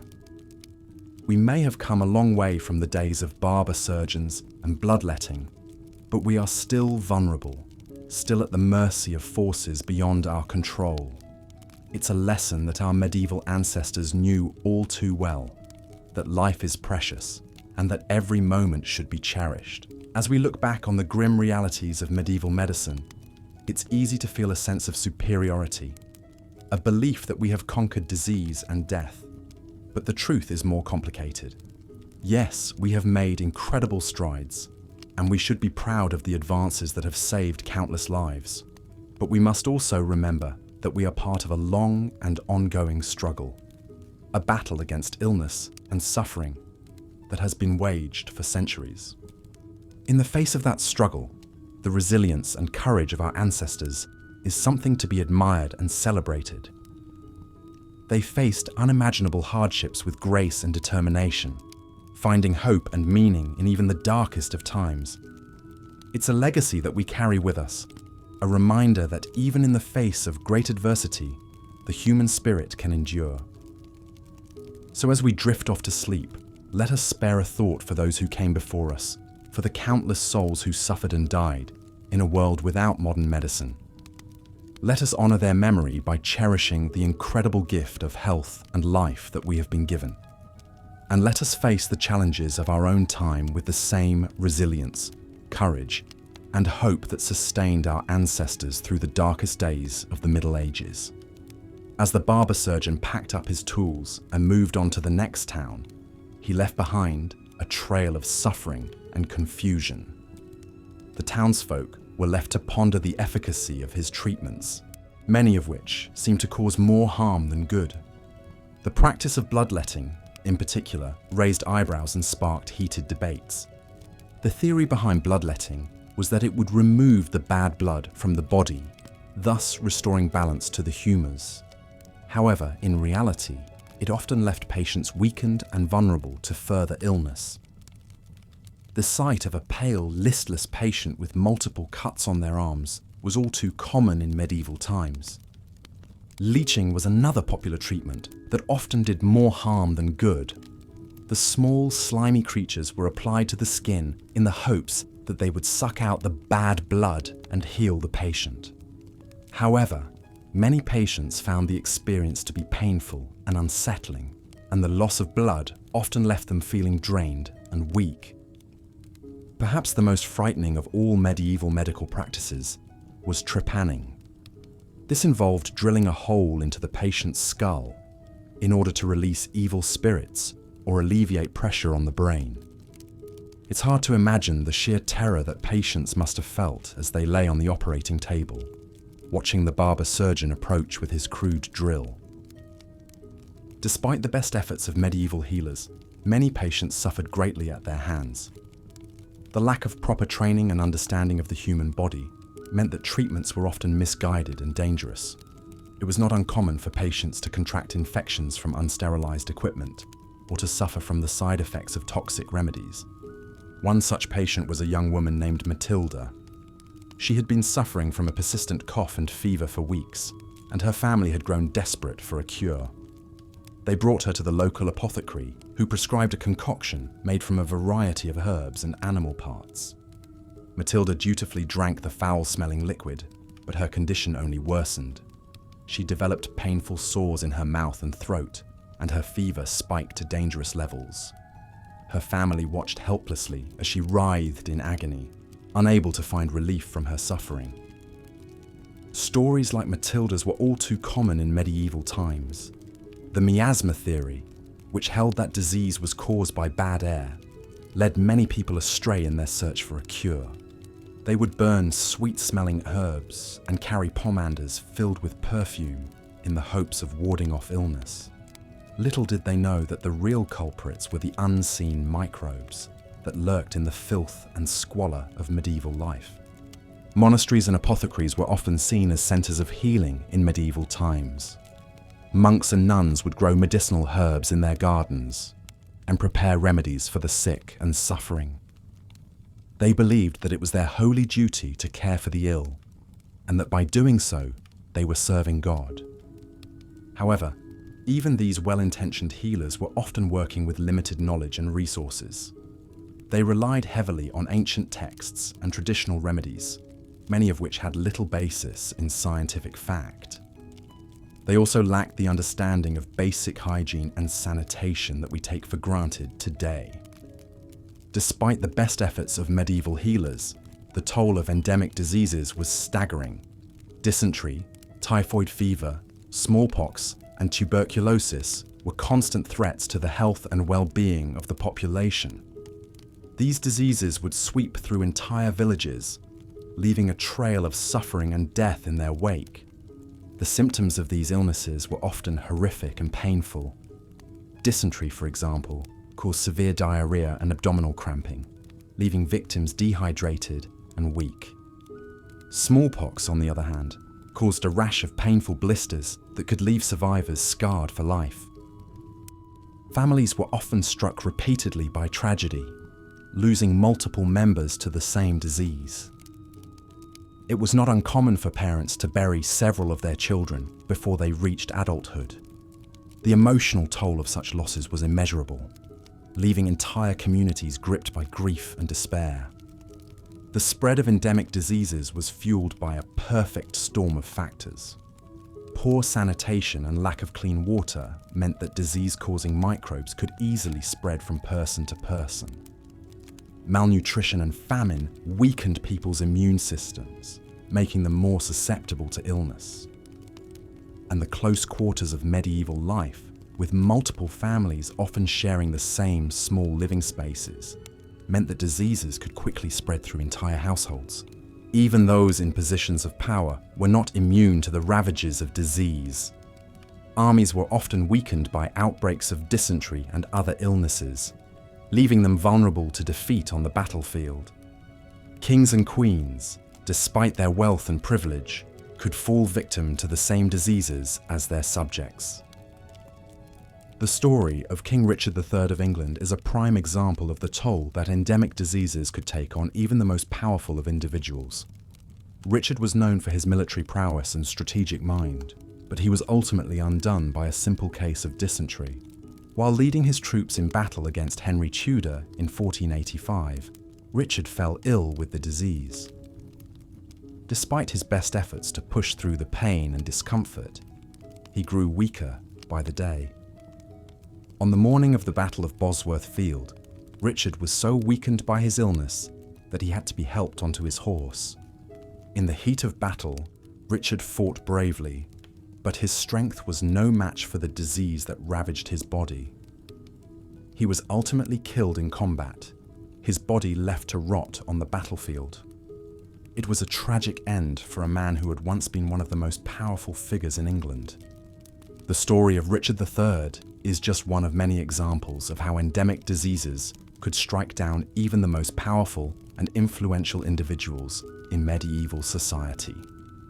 No one was immune to the ravages of illness, and the constant threat of disease cast a long shadow over daily life. In the face of such overwhelming odds, it's no wonder that many people turned to religion and superstition for comfort and guidance. The power of prayer and holy relics was seen as a last resort for those who had exhausted all other options. People would make pilgrimages to holy sites in the hopes of finding a cure for their ailments, or would carry talismans and amulets to ward off evil spirits. However, even religion could not always provide the answers that people so desperately sought. During times of plague and widespread illness, many people saw disease as a punishment from God, a sign of his wrath and displeasure. This belief led to the rise of the flagellants, groups of religious zealots who would publicly whip themselves in an attempt to atone for their sins and appease God's anger. The flagellants believed that by inflicting pain upon themselves, they could take on the suffering of the world and offer it up to God as a sacrifice. They would march through the streets, chanting prayers and hymns, their backs raw and bleeding from the repeated lashes of the whip. However, the flagellants' actions often had the opposite of their intended effect. Rather than stopping the spread of disease, their public displays of penance may have actually contributed to its spread. As they gathered in large crowds and shared contaminated whips and clothing, the belief in divine punishment also led to the scapegoating and persecution of minority groups during times of plague. Jews, in particular, were often blamed for outbreaks of disease, accused of poisoning wells and spreading illness through nefarious means. These accusations often led to violent attacks and pogroms against Jewish communities, with entire neighborhoods being burned to the ground and their inhabitants slaughtered. The tragedy of these attacks was compounded by the fact that they did nothing to stop the spread of disease and only served to further divide and weaken medieval society. Despite the many challenges and obstacles that medieval people faced in the fight against disease, there were some glimmers of hope and progress. In the Islamic world, scholars like Ibn Sina were making important advances in medicine, building on the knowledge of ancient Greek and Roman texts to develop new treatments and understandings of the human body. Ibn Sina's Canon of Medicine, written in the 11th century, became a standard text in medical schools across the Islamic world and beyond. It contained detailed descriptions of diseases and their treatments, as well as insights into anatomy, physiology, and pharmacology. In Europe, the establishment of medical schools like the one in Salerno, Italy, marked an important step forward in the professionalization of medicine. These schools trained a new generation of doctors and surgeons who were equipped with the latest knowledge and techniques for treating illness and injury. However, even with these advances, the practice of medicine in medieval times was still primitive by modern standards. Many treatments were based on superstition and folklore rather than scientific evidence. And even the most skilled doctors were limited by the tools and technologies available to them. Despite these limitations, there were some success stories in medieval medicine. Herbal remedies, in particular, could be effective in treating a range of ailments, from digestive issues to skin conditions. And the establishment of early hospitals, often attached to monasteries or religious orders, provided a place for the sick and injured to receive care and comfort in their time of need. As we return to our plague-stricken village, years after the barber surgeon's visit, we see some signs of progress and hope amidst the sorrow and despair. The streets are cleaner now, with gutters and public sanitation systems in place to help control waste and disease spread. Those who have survived the plague have learned hard lessons about the importance of hygiene and cleanliness. They keep their homes swept and their water sources protected, knowing that these small actions can make a big difference in the fight against illness. And while the spectre of disease still looms large over medieval life, there is a sense of resilience and determination among the survivors. They have seen the worst that illness can bring, and they have come out the other side, stronger and wiser for their struggles. Looking back from our modern vantage point, it's easy to see how far we've come in the fight against disease. With the advent of vaccines, antibiotics, and other medical advances, we have tools at our disposal that would have been unimaginable to our medieval ancestors. However, we also know that the battle against illness is far from over. New diseases emerge every year, and old ones continue to evolve and adapt. We must remain vigilant and dedicated in our efforts to combat these threats, learning from the hard-won lessons of the past. As we reflect on the story of disease in medieval times, we are reminded of the fragility of life and the importance of cherishing the time we have with those we love. We may not face the same challenges as our ancestors did, but we can still learn from their strength, their resilience, and their unwavering determination to survive and thrive in the face of adversity. And so, as we drift off to sleep, our minds filled with the stories of medieval life, we can take comfort in the knowledge that we are part of a long and ongoing human struggle against disease and suffering. It is a struggle that has shaped our history and our very nature as a species, and one that will continue to define us for generations to come. As the barber surgeon made his way into town, his cart laden with an array of instruments and tonics, he was greeted by a mixture of hope and apprehension from the locals. In an age where medical knowledge was limited and often misguided, these travelling healers were seen as both saviours and harbingers of doom. The townsfolk gathered around, desperate for any relief from the myriad of ailments that plagued their daily lives. The barber surgeon set up his makeshift clinic in the town square, unfurling a banner promising cures for everything from toothaches to the dreaded buboes of the Black Death. He laid out his tools, a collection of razor-sharp blades, crude pliers, and a variety of potions and poultices. The sight was enough to make even the bravest soul quiver with fear. One by one, the sick and injured lined up to seek the barber surgeon's aid. A young boy, his face twisted in agony, was first. The child's mother explained that he had been suffering from a terrible fever and chills for days. Without hesitation, the barber surgeon reached for his fleam, a small, pointed blade used for bloodletting. "The bad humours must be released from the body," he proclaimed as he made a quick incision on the boy's arm, allowing the blood to flow freely. The boy whimpered in pain, but his mother held him still, hoping that this ancient practice would somehow cure her son.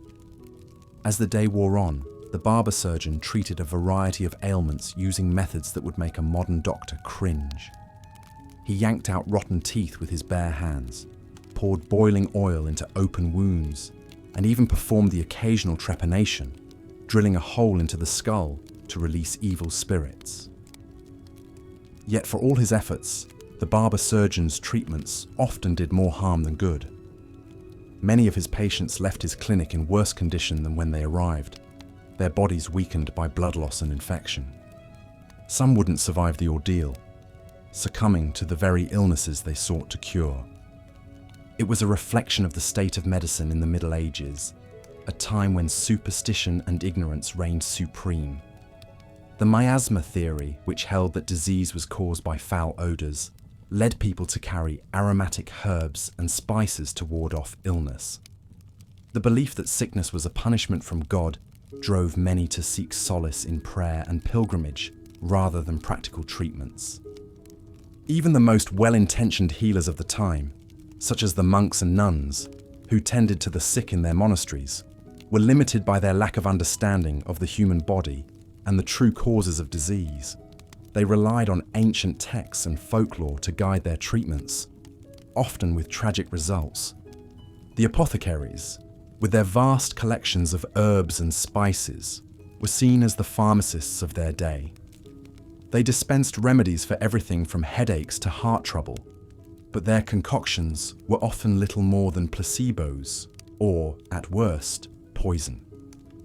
Without any regulation or standardization, the quality and safety of their medicines varied wildly.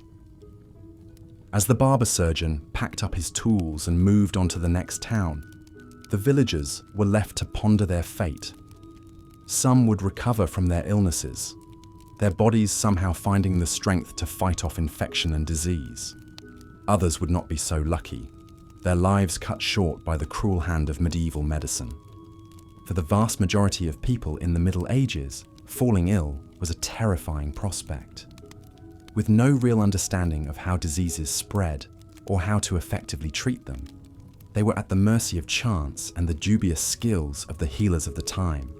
It was a world where a simple cut could turn deadly, where a fever could signal the end of a life. And yet, even in the midst of such darkness, there were glimmers of hope.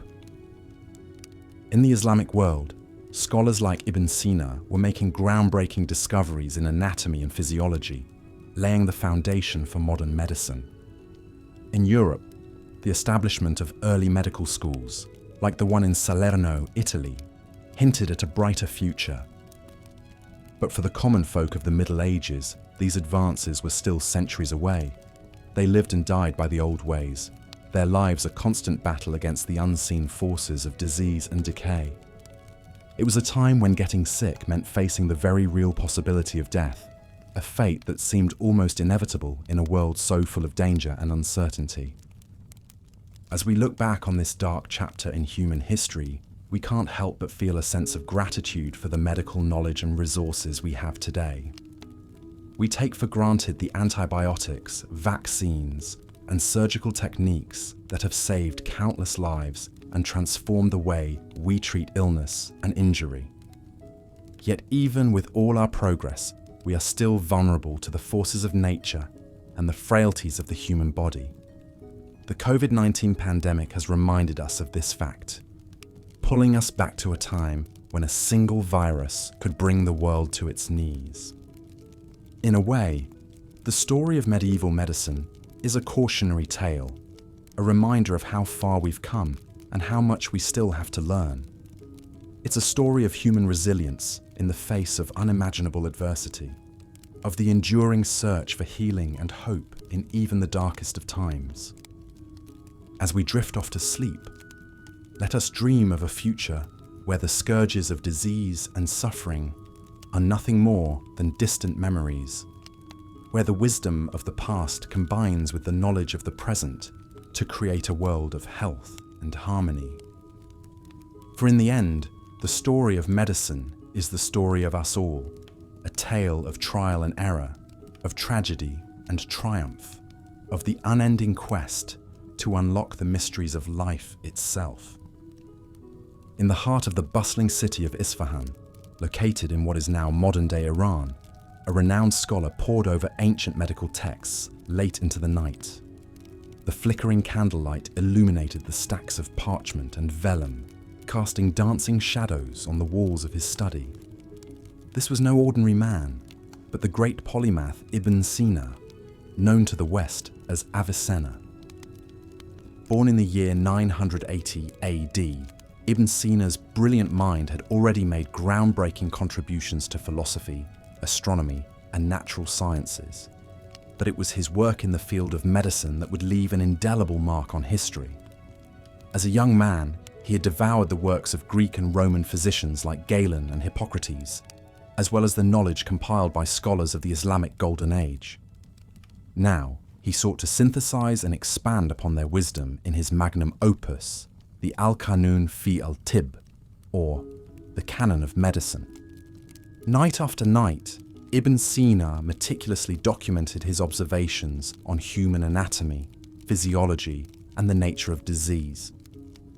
He described the symptoms and progression of maladies like meningitis, diabetes, and even cancer with remarkable accuracy.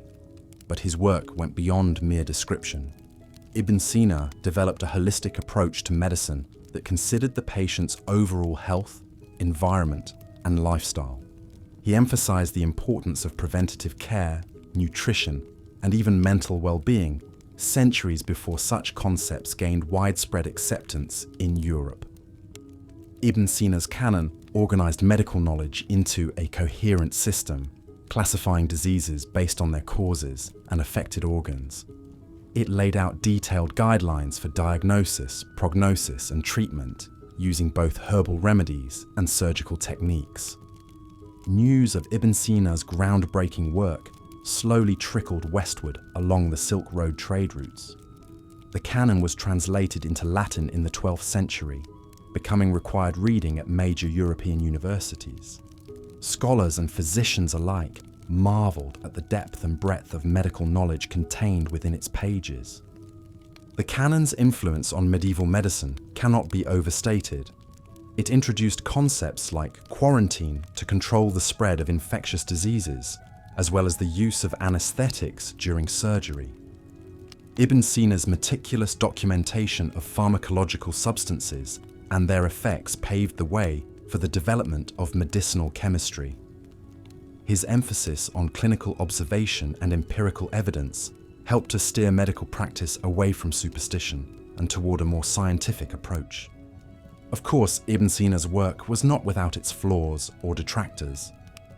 Some of his theories, like the notion of humours governing human health, would eventually be disproven, and the canon's complexity and encyclopedic nature may have stifled original research in some areas.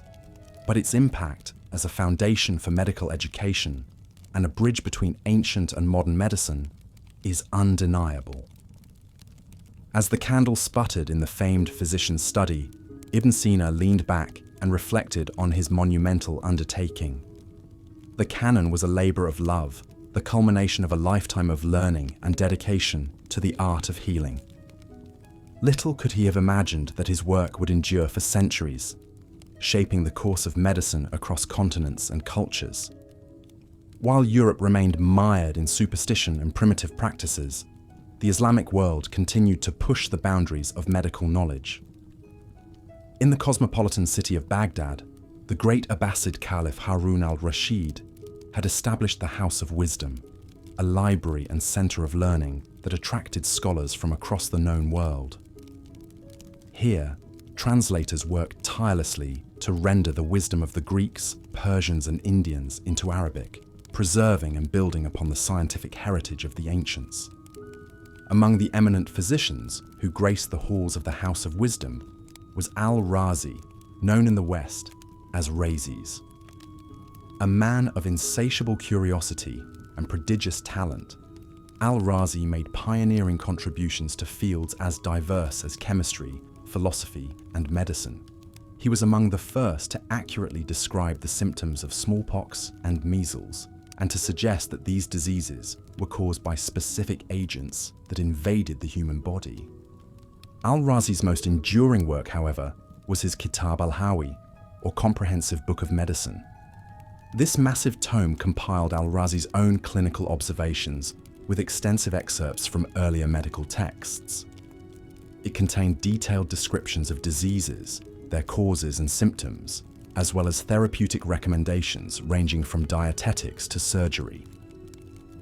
Like Ibn Sina's canon, Al-Razi's comprehensive book helped to codify medical knowledge and establish a standard curriculum for physicians across the Islamic world.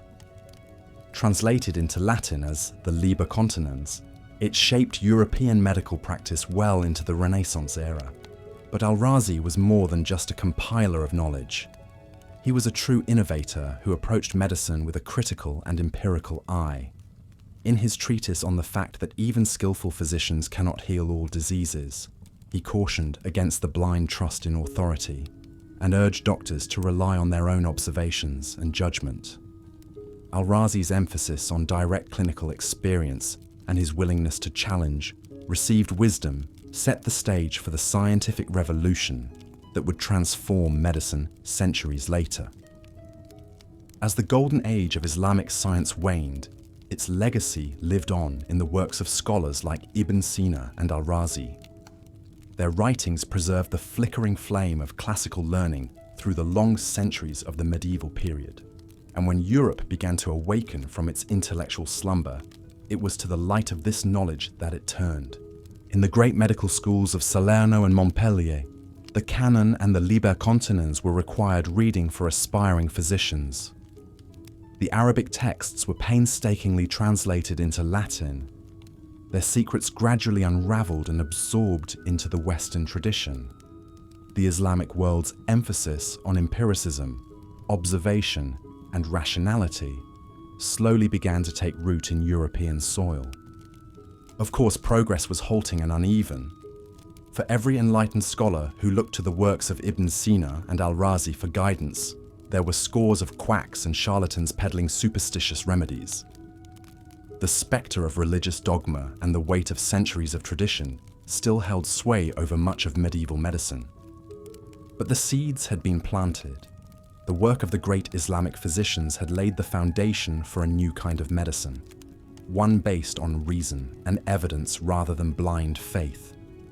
It would take centuries for these ideas to fully flower, for the scientific method to be honed and refined, but the path had been lit, the way forward illuminated by the brilliant minds of the medieval Islamic world. As we look back on this pivotal era from the vantage point of our modern age, it's easy to focus on the darkness and ignorance that characterize so much of medieval life. The plague-ridden villages, the desperate superstitions, the cruel and misguided treatments. But amidst this bleak landscape, there were glimmers of light, flashes of brilliance that pointed the way to a brighter future. In the pages of the Canon and the Comprehensive Book, in the lecture halls of Salerno and the libraries of Baghdad, a quiet revolution was taking place. A revolution of the mind, a slow but inexorable shift toward a new way of seeing the world and our place within it.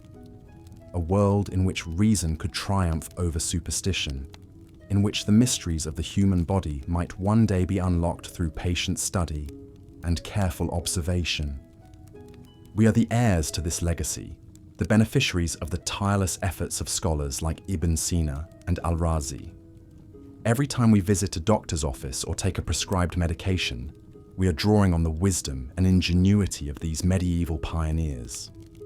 Their stories remind us that even in the darkest of times, the human spirit endures, that the quest for knowledge and understanding can never be fully extinguished. So let us pause for a moment to remember these unsung heroes of medieval medicine. Let us honor their achievements and their sacrifices, their unwavering commitment to the art of healing. And let us carry forward their legacy, striving always to expand the boundaries of what is possible, to light the way for those who will follow in our footsteps. In the end, the story of medieval medicine is a story of hope and resilience, of the enduring power of the human intellect to overcome even the darkest of challenges. It is a reminder that even in the face of unimaginable suffering and loss, there are always those who will rise up to fight for a better tomorrow. May we never forget their example, and may we always strive to be worthy of their legacy. As the Islamic world made strides in medical knowledge, glimmers of progress could also be seen in Europe's medieval universities. The medical school at Salerno, established in the 9th century, became a renowned center of learning. Students from across Europe flocked to this coastal town in southern Italy, eager to study the healing arts. The Salerno school was unique for its time, as it welcomed both male and female students. Women like Trota of Salerno, one of the earliest known female physicians, played a vital role in advancing medical knowledge.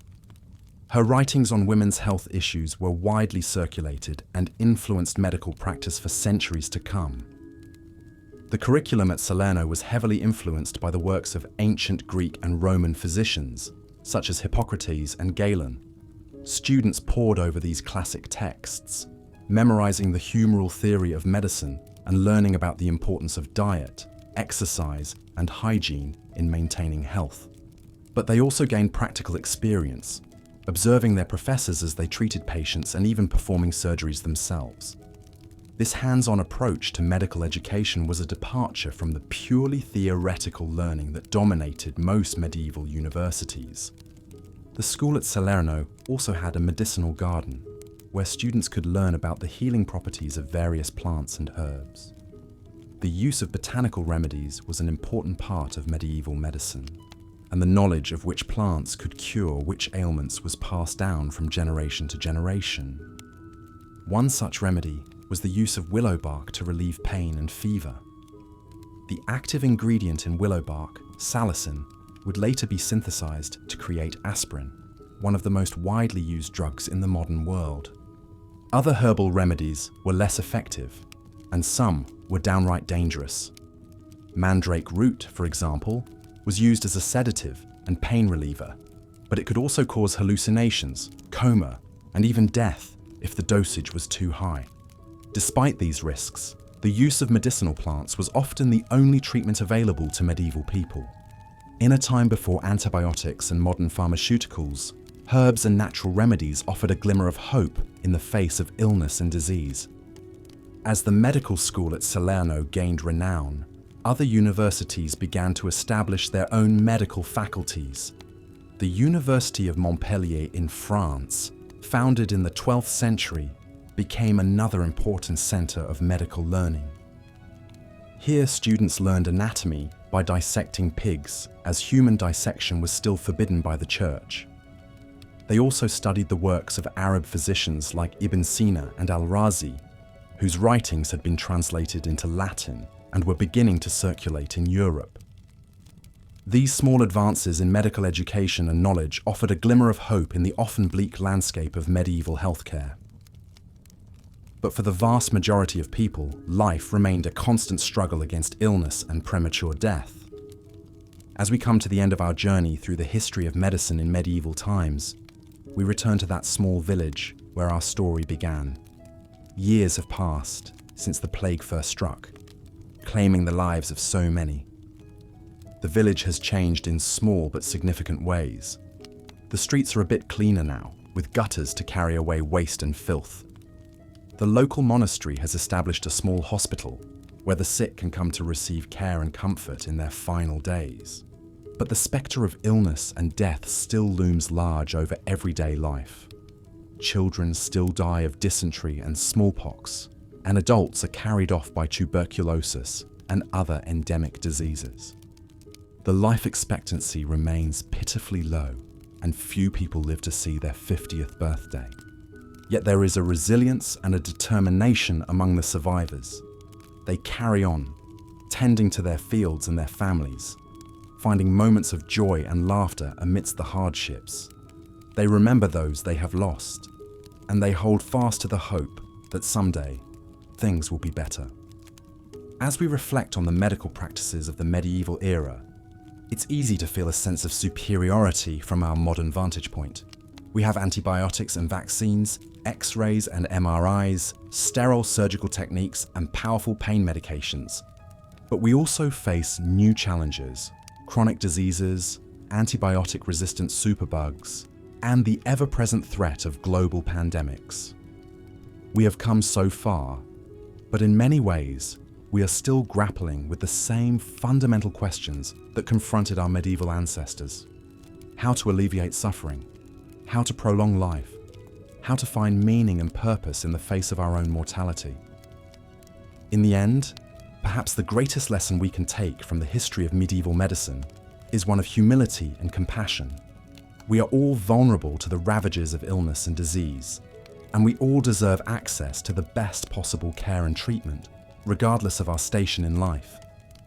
So let us honor the memory of those who came before us, the healers and the sufferers, the heroes and the victims, and let us work towards a future where good health is a right, not a privilege. If you found this extended bout of boringness helpful, please consider showing it some love with a like and subscribe. Your interest, as quiet as it may be here in the dreamland, means a lot. May you have restful, history-filled dreams. Good night.